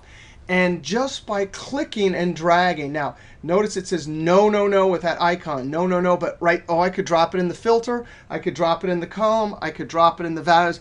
But no, I want my criteria or condition at the head of each row. So I drop it there. You see that? What did it do? The pivot table is just flat out amazing. It went through this whole column and gives me a unique list, also called a distinct list, one of each date. We didn't have to manually do that. The pivot table did it for us. Now we drag sales down to values. Just like that. 3 clicks. So I open up the pivot table, drag, drag, boom. Now, that's not the end, because we need to always do a few things. If we're creating useful information, is that a useful name at the top of the date column? No, it's not. Unfortunately, that's the default behavior. So every time we create a pivot table, we're going to have to come up to our pivot table context-sensitive ribbons, go to Design, go over to Report Layout, and you have to show in either outline or tabular. Now, we'll do so many pivot tables in this class, you will have the hang of it after the first or second week. You can pick either one. I'm going to click Outline. Oh, that's much better. Now it says date, and we see our dates. The next thing is we want to number format this. Now, I'm going to show you the method that allows us to change the function, the name at the top, and the number formatting. And the trick is we right-click in the values area. Right-click. And the one-stop shopping is value field settings. Value, because it's the value area. Field, because it's a field. Settings, because this is where you go to change whatever you want. Click. And here's our dialog box. This is an amazing dialog box. We can type anything we want up there, change the function, and change the number format. Now I'm going to start with the number format. I'm going to go boop. And I'm going to choose currency or accounting, because this is dollars. We can show however many decimals, 0, 1, or 2. I'm going to show 0 since there aren't any decimals, and click OK. So it hasn't taken effect yet because we just did our first step. Sum, we want that, but we could count, average, max, min, and other functions. Now I'm going to highlight up here and type total sales and enter. And look at that. There's our first report. Now, let's try this again to create our second report. You ready? Click in a single cell. It doesn't matter which one. Don't do this. Don't do this. Don't accidentally select just 2 cells, because then it will think you want just those 2 cells. One cell, insert, pivot table. I'm going to say existing, location. Now, stacking pivot tables on top of each other like this can be dangerous unless You're never going to move the pivot tables or pivot them. We're simply going to have 3 pivot tables right on top of each other, so it's OK for this example. Click OK. Now what do? We drag and drop. Filter, which we'll see later, column, row, values. We're going to have our region in the rows. Instantly, we get a unique list. We drag sales down to values. Instantly, we get our sum calculation with one condition or criteria. We don't like row labels. We go up to design, report layout, tabular or outline. I'm going to do tabular this time. You see, it keeps the lines. Up here, it doesn't keep the lines. Finally, right-click, value field settings. This is the one-stop shopping for value area. I want to keep the sum function. I want to change the number formatting, currency, 2 decimals only. Click OK. I want to come up here, total sales, and enter. Notice the OK button is blue. It's highlighted. That means, actually, any dialog box, when the button is highlighted, that means Enter will enact it. So when I hit Enter, it takes all of those settings. Now let's do this again. Let's do this in fast speed because pivot tables are amazing. We don't even have to look through the column and get a unique list. We click in a single cell, Insert, Pivot Table, Existing Location, Location. Click in the cell we want, OK or Enter. Drag sales rep down to rows. Instantly your unique list. Sales down to values. Instantly the sum with one condition or criteria. We don't like row labels. Design, report layout, show and outline. Right-click the values area. Notice if you right-click here, I don't see value field setting because I'm in the wrong part of the pivot table. Right-click, value field settings, number formatting, currency, no decimals. Click OK. Click OK. I left it sum of sales, but watch this. I can click right there and just type total sales. You can't type sales because sales is the name of one of the field. But I can type total sales and enter. That is amazing. So the pivot table really is a very powerful feature. Now we want to go look at a few more pivot tables and see even more amazing things. DA pivot table 2. Now here's the thing. We're looking at the end result of the report we want. This calculation right here is not done with a single condition or criteria. It's 1, 2. Now, what's at the head of the row? Date. What's at the head of the column? Region. That means when we get to our pivot table field list, we're going to drag the region field to the column area, the date field to the row area, and the sales to the values area. Now, get this. This is 2 conditions, right? That means we are not adding up all the numbers. We're only adding up for that cell when we find West and the date 1025. So here, as we go through, here's in the region column a West. That means true. This record gets a true for that one condition or criteria. For 1025, we found it right there. That means we got true, true. We're now allowed to use that number for adding. You could see there's only one of them. For this calculation up here, 1020 in the West. Remember, we had to go through here. We found a West. And we also had to find a 1020. Boom. 2 true, so we're allowed to use that number. We keep running through West 21. No. West on the 20. Those 2 conditions are met, so we're allowed to use that number. But there's more. And we could go all the way through. Here's another West on the 20th, another West on the 20th. So you get all of those numbers by looking through the date, finding 1020, the region, finding West, and then going through and finding the sales and adding them. So we're not adding all of them. In this cell, we're adding with 2 conditions. The key, though, is we don't necessarily have to think of it in that explicit of terms. But we do have to realize that date goes in the row, region goes in the column, sales goes in the value. So you ready? A single cell. insert, pivot table, existing worksheet, location. I'm going to select K14, click OK. Watch this. You drag the date down to rows. Instantly a unique list. Region down to columns. You're kidding me. Look at that. Instantly a unique list across rows and columns. We drag sales down to values. That is amazing. We're not done. Row label, column labels, not useful information. So we go up to design, report layout, show in outline or tabular. I'm going to show in tabular. Right click inside of the value area, value field settings, number formatting, currency, 0 decimals, click OK. We're going to keep the sum calculation. Later, it's totally simple to change it to average or whatever you want. And watch this. I got to show you a trick here. Sometimes you do want to see sales. But if you type sales, that's the name of the field name. So you're not allowed to do it. And here's the trick. Type a space. A space counts as a character. It means that this is different than the field name. That's just a cool pivot table trick.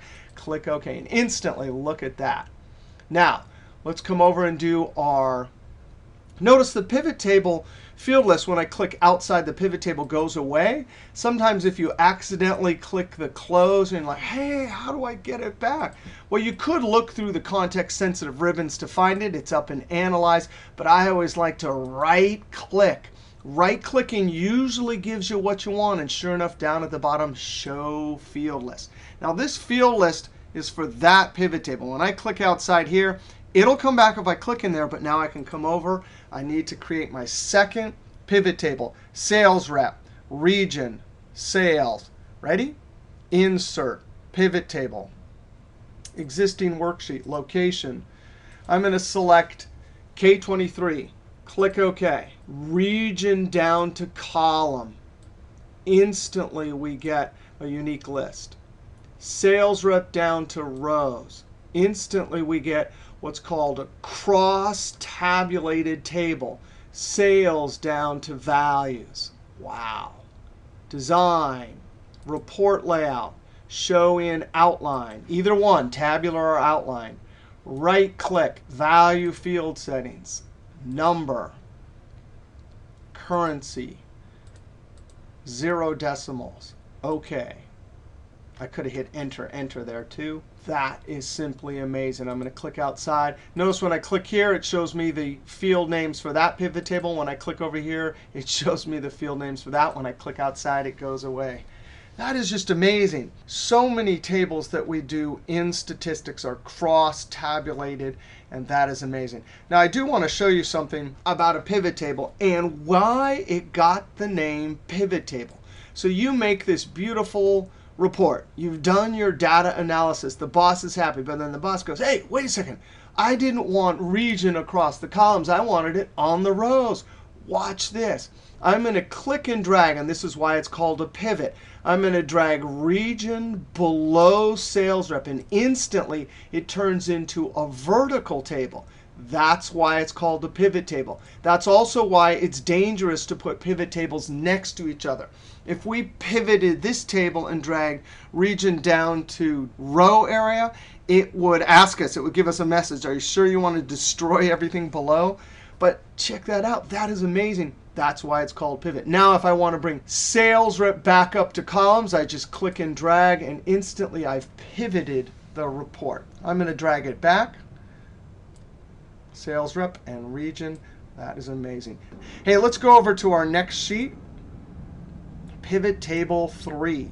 Now here we're given, and this will happen a lot in this class, we have survey data for statistics, right? We ask everyone their preferred COLA or yes or no to a particular question or whatever the survey results might be. We have this huge table here, control down arrow. So I have well over 500 responses, control up arrow, and all I want to do is count. We could use formulas and functions. One of the problems is, how do I go? I have to look through this whole list and go and get a unique list of each item. But forget it. The pivot table does that for us. Click in a single cell. Now, We're going to do so many pivot tables. We're going to learn the keyboard. We got to learn, if I go to Insert and hover my cursor, remember for the auto sum there was in our screen tip a keyboard. There is no keyboard for the pivot table. So we're going to have to learn what are called Alt keyboards. That's A-L-T. Watch this. My cursor's sitting right there, and when I hit Alt, what happens to my ribbons? That is so cool. It shows me all of these screen tips. So what's the letter for Insert? It's N. Now, Alt keys are succession. I hit Alt and I let go. Now I'm going to tap N and then let go. Now I haven't done it yet. Watch this. I'm going to tap N. Instantly, a bunch of new screen tips inside the Insert menu come up. So now it's V.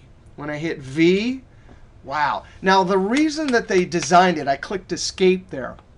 The reason that they designed it that way, Alt, is because Alt keyboards are for you to teach yourself. If you're using Excel, everything on all the time on the page layout or formulas, you teach yourself the keyboards. So Alt N V is what we're going to use. So from now on, that's what we're going to use. Alt N V.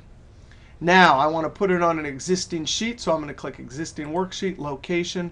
I'm going to put it in G14, click OK. Now, wait a second. We have only one field. How do we do a pivot table? Watch this. I'm going to drag it down to rows. Instantly a unique list.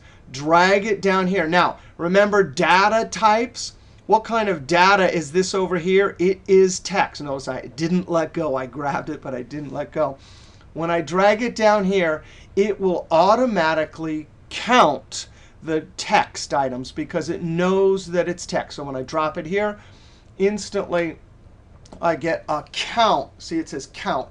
When the data type is a number, it defaults to sum function. Now, it's easy to change that. We just right-click Value Field Settings. But let's fix this up. Design. I'm actually going to close the pivot table field list. Go up to Design, Report Layout, Show and Outline. Now, I actually don't want to do this. I'm going to click Escape.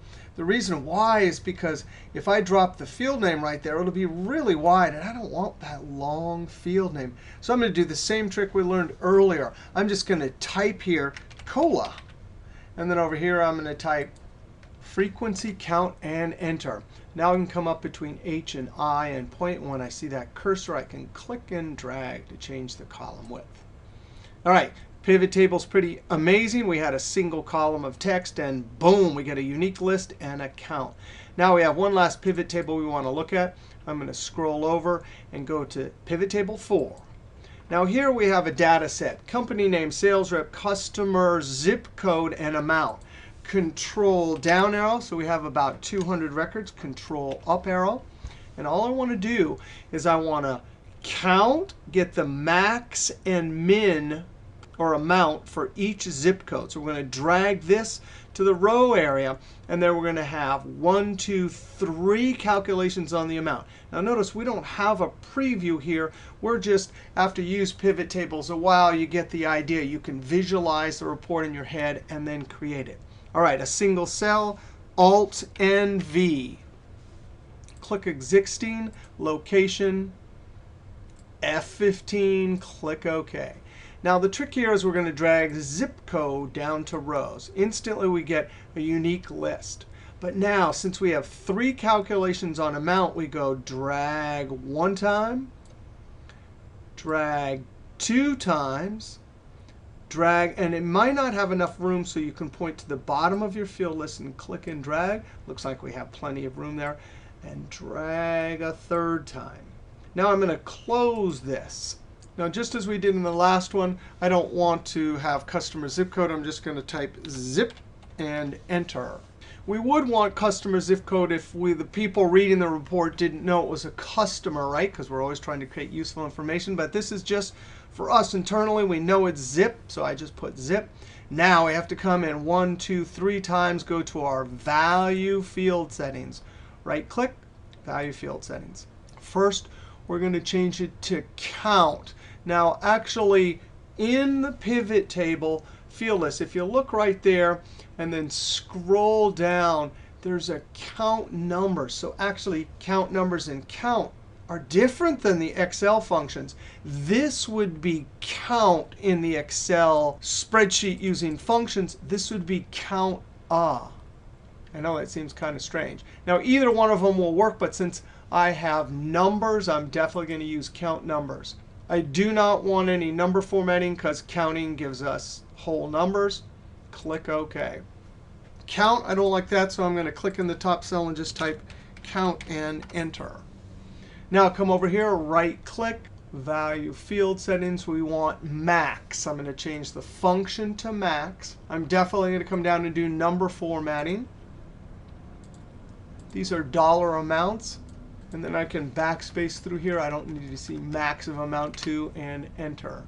Right click, value field settings. This is so amazing. Min, number formatting. We want to indicate that these are in dollars. We can show the unit. Get rid of all that. Just show min and enter. That is pretty amazing. So it looks like, if we're analyzing this, we can clearly see that 98174, we had the most sales, 15. If we were looking at an advertising campaign, we'd see that the zip code, if we were mailing stuff out, that advertising campaign didn't work, or maybe it's some other cause. But that's a pivot table to count, min, and max. All three calculations are calculations based on a single condition. So we didn't look through and find the max, the min, and the count of all of them, just some of them based on this criteria or condition in the row area. So pivot tables, we'll use them so many times in this class. Now I'm going to scroll over here. We have two more topics. We want to talk about chart. Now we're going to click on the sheet charts. Now the first thing we have to know, and the most important thing for this class, is charting is 100% new in 2013. If we go over and start clicking on these charts, the dialog boxes, ribbon tabs, and task panes that we use to create our charts are just totally different than earlier versions. So a different version of Excel is not going to work for this class. Now, what is a chart? If we look down here, we have two charts. We have a column chart, and we have a bar chart. I'll kind of move it up here to the side. Now, what is it that they do so well? Well, look at down here. Here's all the data. Oh, yeah, raw data. It's just hard to make sense of raw data. But charts take numbers and visually articulates them so you can get a quick impression or see the trends or what's happening. We can clearly see that the yellow bar is the tallest, right? The yellow piece is the biggest. The drop right here for the 22nd of October, that's the lowest. The trend for these scatter plots tends to go up. That's why we do charts. Quick visual impression. Now, I want to briefly go through each chart type. But before we do that, we got to talk about the number one rule for charting. It's no chart junk. Everything that's in the chart has to help deliver the message. No unnecessary repetition. If you look out there at charts, sometimes even in magazines, professional magazines, you'll see charts that are badly done. We're not going to do that. We're always going to try and articulate our quantitative or number data visually in the most effective and efficient way. Now, columns. Columns are vertical. Bars are horizontal. Now, there's a big problem. The textbook, they always call this a bar chart. Now, that's fine. But in Excel, we have to know whether to pick the column, because it says column, or the bar. That's called bar. So columns are vertical. Columns hold up Greek architecture, right? This is a bar. It's horizontal. Now, what do columns and bar do? Well, they do the same thing. They show some amounts over a set of categories. Now, the difference between these two is that sometimes the bar chart, the horizontal, will show the differences more forcefully. So if you're trying to emphasize the difference, there it is. You could see that the difference is not as much here, but with the horizontal, it tends to show it more forcefully. The other thing is sometimes if you have really long labels, showing a bar shows the long label. See here, we don't have much room to show our label. So showing amounts across categories. Well, look, the pie chart is an alternative, and I want to bring this up here and show you something. The pie chart shows us the same data here. And actually, in recent years, the column chart tends to be the preferred chart over bar and pies. The thing about the pie chart is sometimes it's harder to distinguish the differences in sizes. Now here we happen to have a big pie slice. But with columns and bars, it's almost always easier to see the differences. So in some ways, pie charts have fallen out of favor when it comes to visually articulating quantitative data. Now, they still look great, and in some cases, when you have percentages, it's the perfect chart. Another chart is the line chart, and I want to show the line and the XY scatter next to each other, because here's a big mistake. Sometimes people will try and use line charts to articulate XY data. Here's the rule. A line chart shows one number on the vertical axis. An XY chart shows two numbers. You go out or along the x-axis a certain distance, and then up or down a certain distance on the y-axis. There are two numbers that determine that point right there, or that one right there. You can see that little point right there. That's 5 hours spent studying, 61 score on the final. Whereas here, that point right there, it's just however high that is. These are categories, equidistance on the horizontal axis. There's only one number here. Hey, the line chart, the XY scatter. What does the line chart do? It shows trends or patterns over time or categories. Many times we see time here because it really shows way down on the 22nd, way up on the 24th. So we much more quickly can see boom, boom pattern given this line chart. XY scatter, we will see many times in many chapters where we have XY scatter data, and it shows the dots. We look to see if there's a trend. Is the trend tend to be up or tend to be down, or is there really not a pattern? Now, in this particular example, we have hours studied, independent variable, score on your final, dependent variable. It kind of depends how many hours you study on what your final score is going to be. So here, it tends to look like the more you study, the higher your score is going to be. Well, we have lots of chapters in the textbook about this, but here we're just pointing out what that chart does. Now, I want to create a couple charts here. Now, the first chart we want to create is that column chart.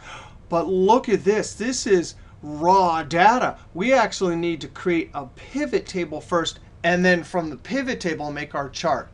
But you're not going to believe this. There's so many amazing new things in Excel 2013. And one of them is, let's go look, insert. And in the chart group, recommended charts. If you click this, you do have to be careful. There's some charts you don't want. But look at this one. When I click through and I find sum of sales by sales rep, you're not going to believe this. That recommended chart, only in 2013 and later, it builds the pivot table for you, and then will build this chart from the pivot table. Now, when you use this, it's going to automatically create it on a new sheet, which will be fine. You can see that little icon for a pivot table there. Now I'm going to click OK, and we'll go to a new sheet. I immediately want to name this sheet. I'm going to double click and call this chart practice and enter. Now I don't need this field list, so I'm going to close that. There's the pivot table. There's the chart. Now we do want to fix this chart up so it articulates our message. All we want is the height of the columns with the numbers on top. Now the first thing is these gray areas. These are fields, and they're great. You can use them to filter, just like in your pivot table. But I'm going to right-click, hide all field buttons. The next thing is there's different elements in the chart. Chart title, the axis with numbers, the axis, the horizontal with our categories, the column heights, grid lines. Now I'd like to start with the columns, and I'd like to right click, and notice it says Format Data Series. Now I want to show you the trend for chart elements. If I right click the title, oh, it says Format Chart Title. Right click the axis, Format Axis. So each one of the elements, if you right click, will allow you to do formatting. But let's select the columns. And when we select the columns, you want to make sure they're all selected. If you select just one and then select it again, you see it's like a slow double click. Only the one column is selected. That means you can format just that. That's not what I want. I want to click back out here. Now select, and they're all selected. Now we could right click, but every one of the elements, all you have to do to format them is use the keyboard Control-1, and immediately our task pane opens up. This is brand new in 2013. They used to show up in a dialog box, but now it's in a task pane.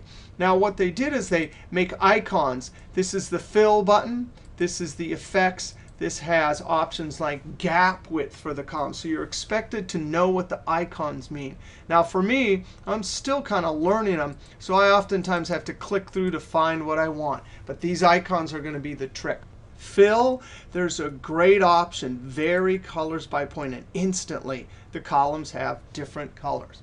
Now we want to do some more formatting. One thing I want to do is I don't want these grid lines, so I select, and you want to make sure not to select the outside when it's solid. You want the inside lines with the little boop, boop, boop, the little bubbles, and then delete key to delete them. Sum of sales by sales rep, that is a fine chart title.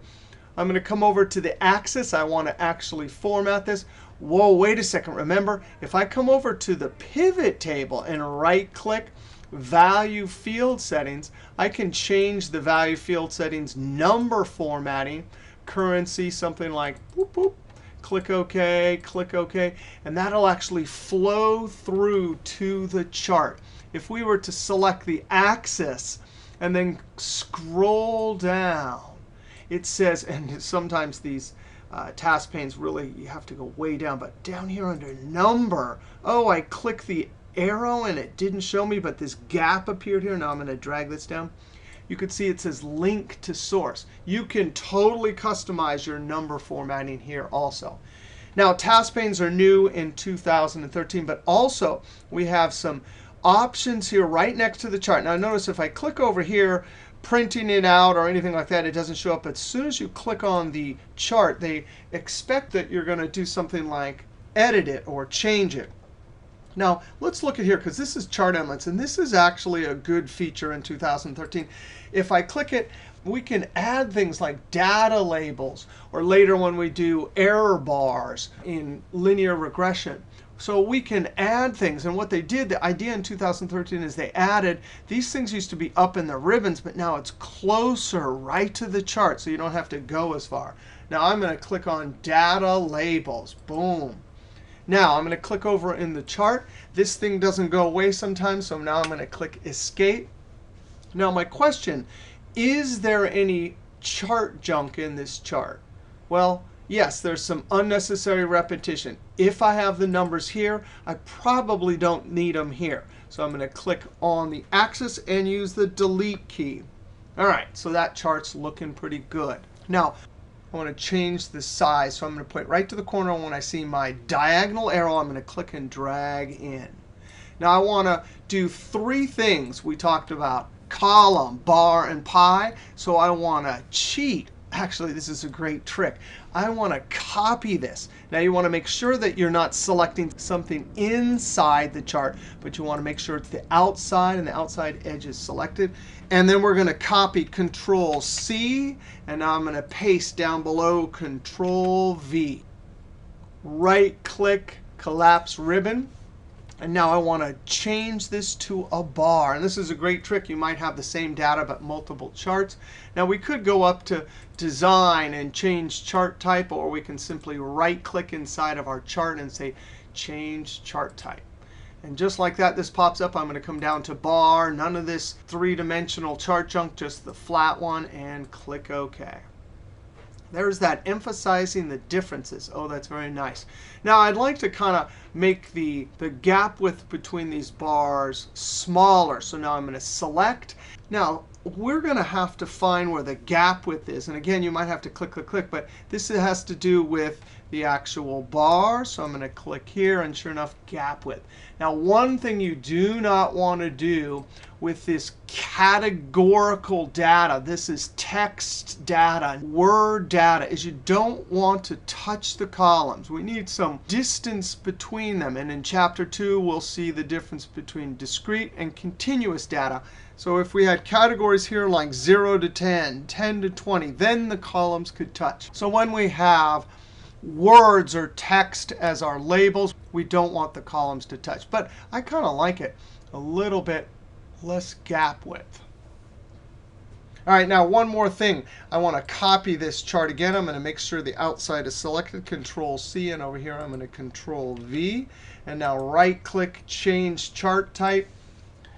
I'm going to change it to a pie, flat one. Most horrendous violation of 3D is pie charts, because when you tilt a pie on its side, you distort the proportions. So really, you don't want to ever use a 3D pie. Our flat pie is just fine. I'm going to click OK. Now, one nice thing about the pie, unlike some of the other charts, is when we click in our pie and scroll over a little bit, this plus, we can come to data labels, and there's an arrow. We click on that arrow, and it will open up more options. Now, the more options will appear over here. Golly, that didn't work. So I'm going to have to start clicking up here. I'm going to click on the actual columns, even though they're pie pieces. Go down to label options. And we can click percentage, and it will calculate the percentage for us. So that's actually kind of cool. Pie, bar, column. Let's go back over to our charts, and we want to look at the line and the scatter plot. Now, if we have this data set and we were to go up to Insert, Recommended Charts, the line chart is not going to be there. So this is an example where we're going to have to create a pivot table from scratch, but no problem. We know how easy it is. Existing worksheet location. I'm going to put it right in F53. Click OK. Now I'm going to drag date down to rows, sales down to values, close the pivot table list, design, report layout, show in tabular. Now I can click in a single cell, go up to Insert, and we want line. We have one number that we're going to show on the vertical axis. So I'm going to click boop with markers. Chart junk, so I delete. Click on the total chart title. That's chart junk. I click up in the formula bar. I type an equal sign. I click on the cell A50. I can see my formula. Check that out. It's polite. It says, hey, I got it, the A50 from the sheet called charts. There's the sheet name right there. Now I hit Enter to put that formula right into the chart title. Right click, hide all field buttons. Maybe we'll select the grid lines and delete. Click on the axis. Come over to the column. Oh, yeah, you might have to click through for this one. I'm going to click number, drop down, currency, and I'm definitely going to select 0 decimals, tab. All right, so that's a basic line chart, and it shows us some trend over time. Very quickly looking at this, we know the 22nd is the smallest. Now I'm going to point to the corner and click and drag. And moving charts is tricky. Again, just like when copying, you don't want to click on anything inside. You always want to click to the outside edge. That cursor right there is the move cursor. I'm going to move it right. Now I'm going to scroll down a bit, and we're going to do our last chart. X, Y. These are from a sample from class, self-reported how many hours were studied, and the final score. So we want to plot this X, Y, a bunch of little markers or dots on our chart, and see if there is an apparent relationship. Now, the important thing about X, Y is that the X comes first. It's always to the left, and then the Y. Later, we'll see you can even have multiple Ys. I click in a single cell, insert. And there's the scatter chart. Don't click line. Boop. For sample data or collected raw data, we use our markers. If we have a model, like a fixed cost accounting model, we'd use this. But to use a line on collected sample data is not meaningful. So I'm going to select this first one. And there it is, the basic chart. Now, there's a big problem with this. If you were to look at these numbers, right, I have no idea what they are. So this is a case where you have to label. Right? This came with not enough stuff. We're not so much worried about chart junk. Hey, here's that plus. This is really cool. Now in 2013, we just check, and there it is. Now we're going to do the same trick because it's not linked. So I'm going to, with the solid line, come up to the formula bar, equal sign. This is Y. So I click on that and enter. There's the formula. Enter. Click on the axis title. In the formula bar, equal sign, click on the X. The horizontal is always X. And now we hit Enter. Click on the title up in the formula bar, equal sign, and A76. I already created a nice label for our chart.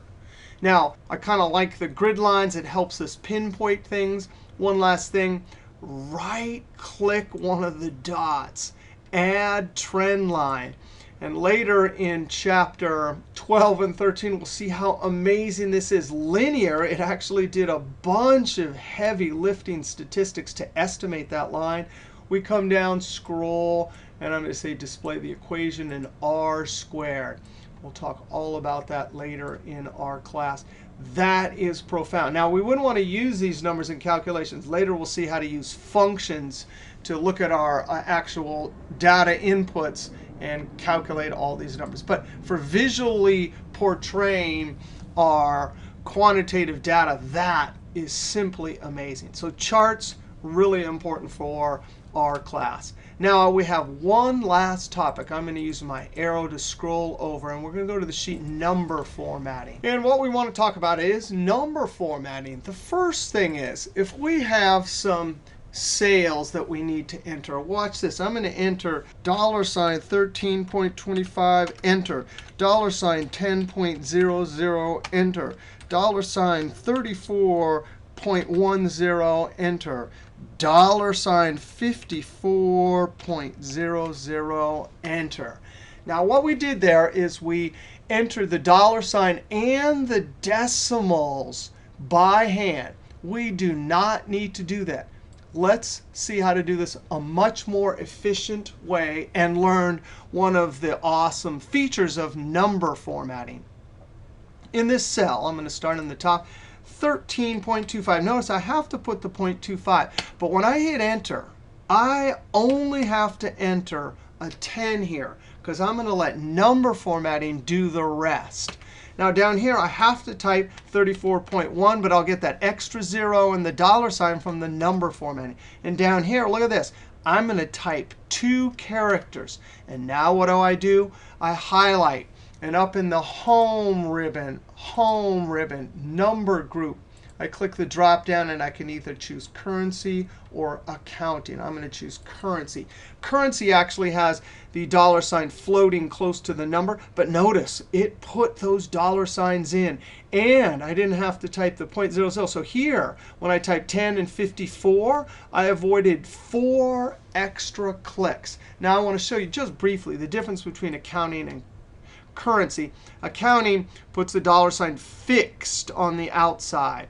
Currency has a floating dollar sign. There's some other differences, but for this class, we don't need to worry so much. Now, I want to click in cell C10 and look up in the formula bar.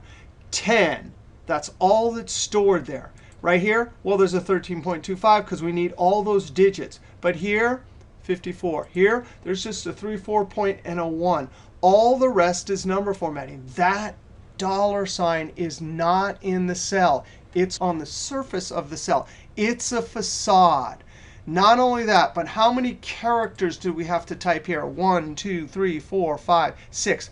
What got put in the cell? Even though we typed 6 things, only 2 things got put in the cell. So don't ever do it. It takes too long. We want to do things quickly. Now, if we were to add these up, watch this. This is a cool trick. Alt equals, and it does both of them instantly. So the first thing is we love number formatting because it helps us save time typing. But here's another problem. I'm going to highlight both of these cells. Alt equals is the keyboard for AutoSum. Now, wait a second. 13 plus 36 plus 97 equals 145 here, but 146 over here? What's going on? Well, number formatting is a facade. So what happened, it looks like if we were to highlight all these and go up to home and increase the decimals, it looks like someone decreased the decimals.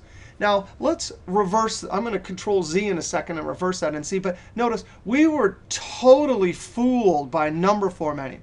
Really, what's in this cell right here is 12.15. But what happens when we decrease the decimals? It just looks like there's a 13 there. You could flat out look up to the formula bar now and see that it's 12.5. Now, I'm going to Control Z, Z, Z, Z. Here, I see a 13, but up here's a 12.5. Here, I see a 13, and there is a 13 in the cell. You got to realize that number formatting is a facade. Sometimes what you see on the surface of the spreadsheet is not actually what's in the cell. And it can cause problems with our formulas. That formula does not see the number formatting. If it did, it would get 13 plus 36 plus 97 is 146. What that formula sees, if I increase the decimals here, that sum function sees all of these numbers, including the decimals, adds them up. And then when we disguise the number by decreasing the decimals, it just looks like it's 145. That's just number formatting on the surface of the spreadsheet, hiding the decimals. Now, one way to tell for sure, and when I get into trouble with number formatting, I highlight them all, and I go up to the number group on the home ribbon and apply the general. The general number formatting is the eraser. It wipes away all the number formatting. And there you can clearly see, boom, Control Z. Now we want to look at a few more examples of number formatting. Here's a well-known problem. You want to make a formula equals the 100 times the tax rate of 10%. Control Enter. As soon as you see 9.75, you know there's a problem. I'm immediately going to suspect number formatting. I could increase the decimal. And sure enough, someone decreased the decimals so it looked like 10%. I'm going to Control ZZ. If I click in the cell, I can see up in the formula bar 9.75. So really, the solution to this is to increase the decimals. Don't make the spreadsheet misleading. Here's another problem. I'm going to type 0.1, and notice I'm not going to type the lead 0. It's actually got general number formatting. If I needed to see the decimal, I would increase it. But watch this. Here's what you should do. If you enter the decimal, then you're allowed to come up and add percentage number formatting. Now, if you use the drop down here, it shows 2 decimals. If you use that one right there, it shows 0. And notice the screen tip doesn't prompt you. It doesn't say, I'm going to show 0 decimals. So I like to use the drop down here and say percentage 2 decimals. Now we can make some calculation like equals $100 times 10% and Control Enter. Here's a big mistake that happens often.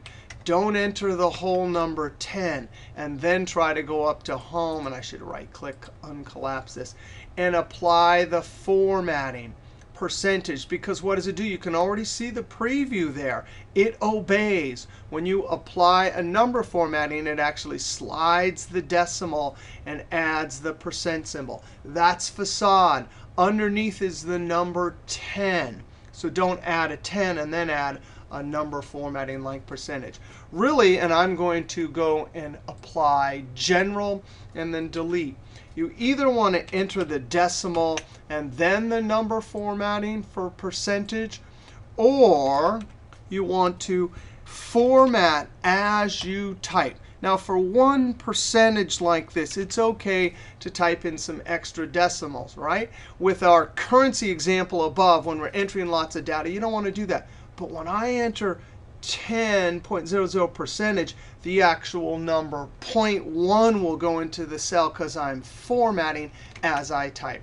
Now, I could prove this to myself. If I look up into the formula bar, see, I see 10%. I don't see the actual decimal. But the actual decimal is what's in the cell, not that percentage. So watch this. I'm going to go up and prove it to myself. You saw me. I typed all of those decimals, 10.00 percentage. But if you go back, because what we did was add percentage number formatting as we type. So if we go back and apply general, oh, it wipes it away. Control Z, and then our formula equals $100 times 10%. Tax rate will work. A couple more examples. This is straight from Chapter 2 in our textbook, and it has to do with number formatting. We will see how to count from a data set, count the number, and then calculate relative frequency. That's just going to be 8 divided by 40 is 0.2. 6 divided by 40 is 0.15. But the textbook is going to show you this crazy thing. They want you to calculate percent frequency. If I hit F2, they multiply that times 100. Now, there may be some arcane examples where you should still do it this way. But the problem with this is it leads to error. And I'll show you the error in just a second. What you really need to do is simply point your formula over there and then add percentage number formatting. Now, we'll look at this example again in Chapter 2, but I just want to show you why this is not a very good idea. We see the percentage, and as someone who has helped solve spreadsheet errors for decades, I know this is a mistake waiting to happen, because people will come down and they will think, oh, OK, I have a sample of 500 students, and the COLA that I want to estimate from these percentages here, I'm actually going to scroll out so we can see this, is I want to estimate how many people from the sample will drink Bloxy Cola. So I'm going to say equals 500 times the percent for Bloxy Cola. And instantly you get the wrong answer. The correct way to do this is to say 500 times our percent frequency. Based on our past data, we estimated that 27.5% of the people will drink Bloxy Cola. So when we take a sample, Control Enter, we're going to estimate that 137.5 people will drink. Now we could prove this. Equals the amount we just estimated divided by the 500 and add our number formatting. And that's the correct percentage. All right, so we'll see this example again in Chapter 2. Let's go down and look at one last number formatting example. Now, here we have some amounts for each month, and I want to calculate the percentage change.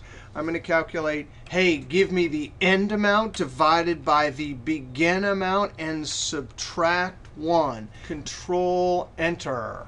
And what do we get? We get 8 pennies. That's just number formatting. Don't forget, the formula looks at the underlying numbers and calculates correctly. What we see on the surface of the spreadsheet can be incorrect sometimes. So our job in this case is to simply come up and wipe it away with the general. Or if you want to show it as a percentage, you could add the correct number formatting. Now we can copy this down. Notice there was lots of extraneous decimals there. This number formatting doesn't hack those decimals off. It just displays only 2 decimals. Now that formula right there, we're going to end this video by coming. We're going to click on the sheet Change, Increase, Decrease Sheet tab.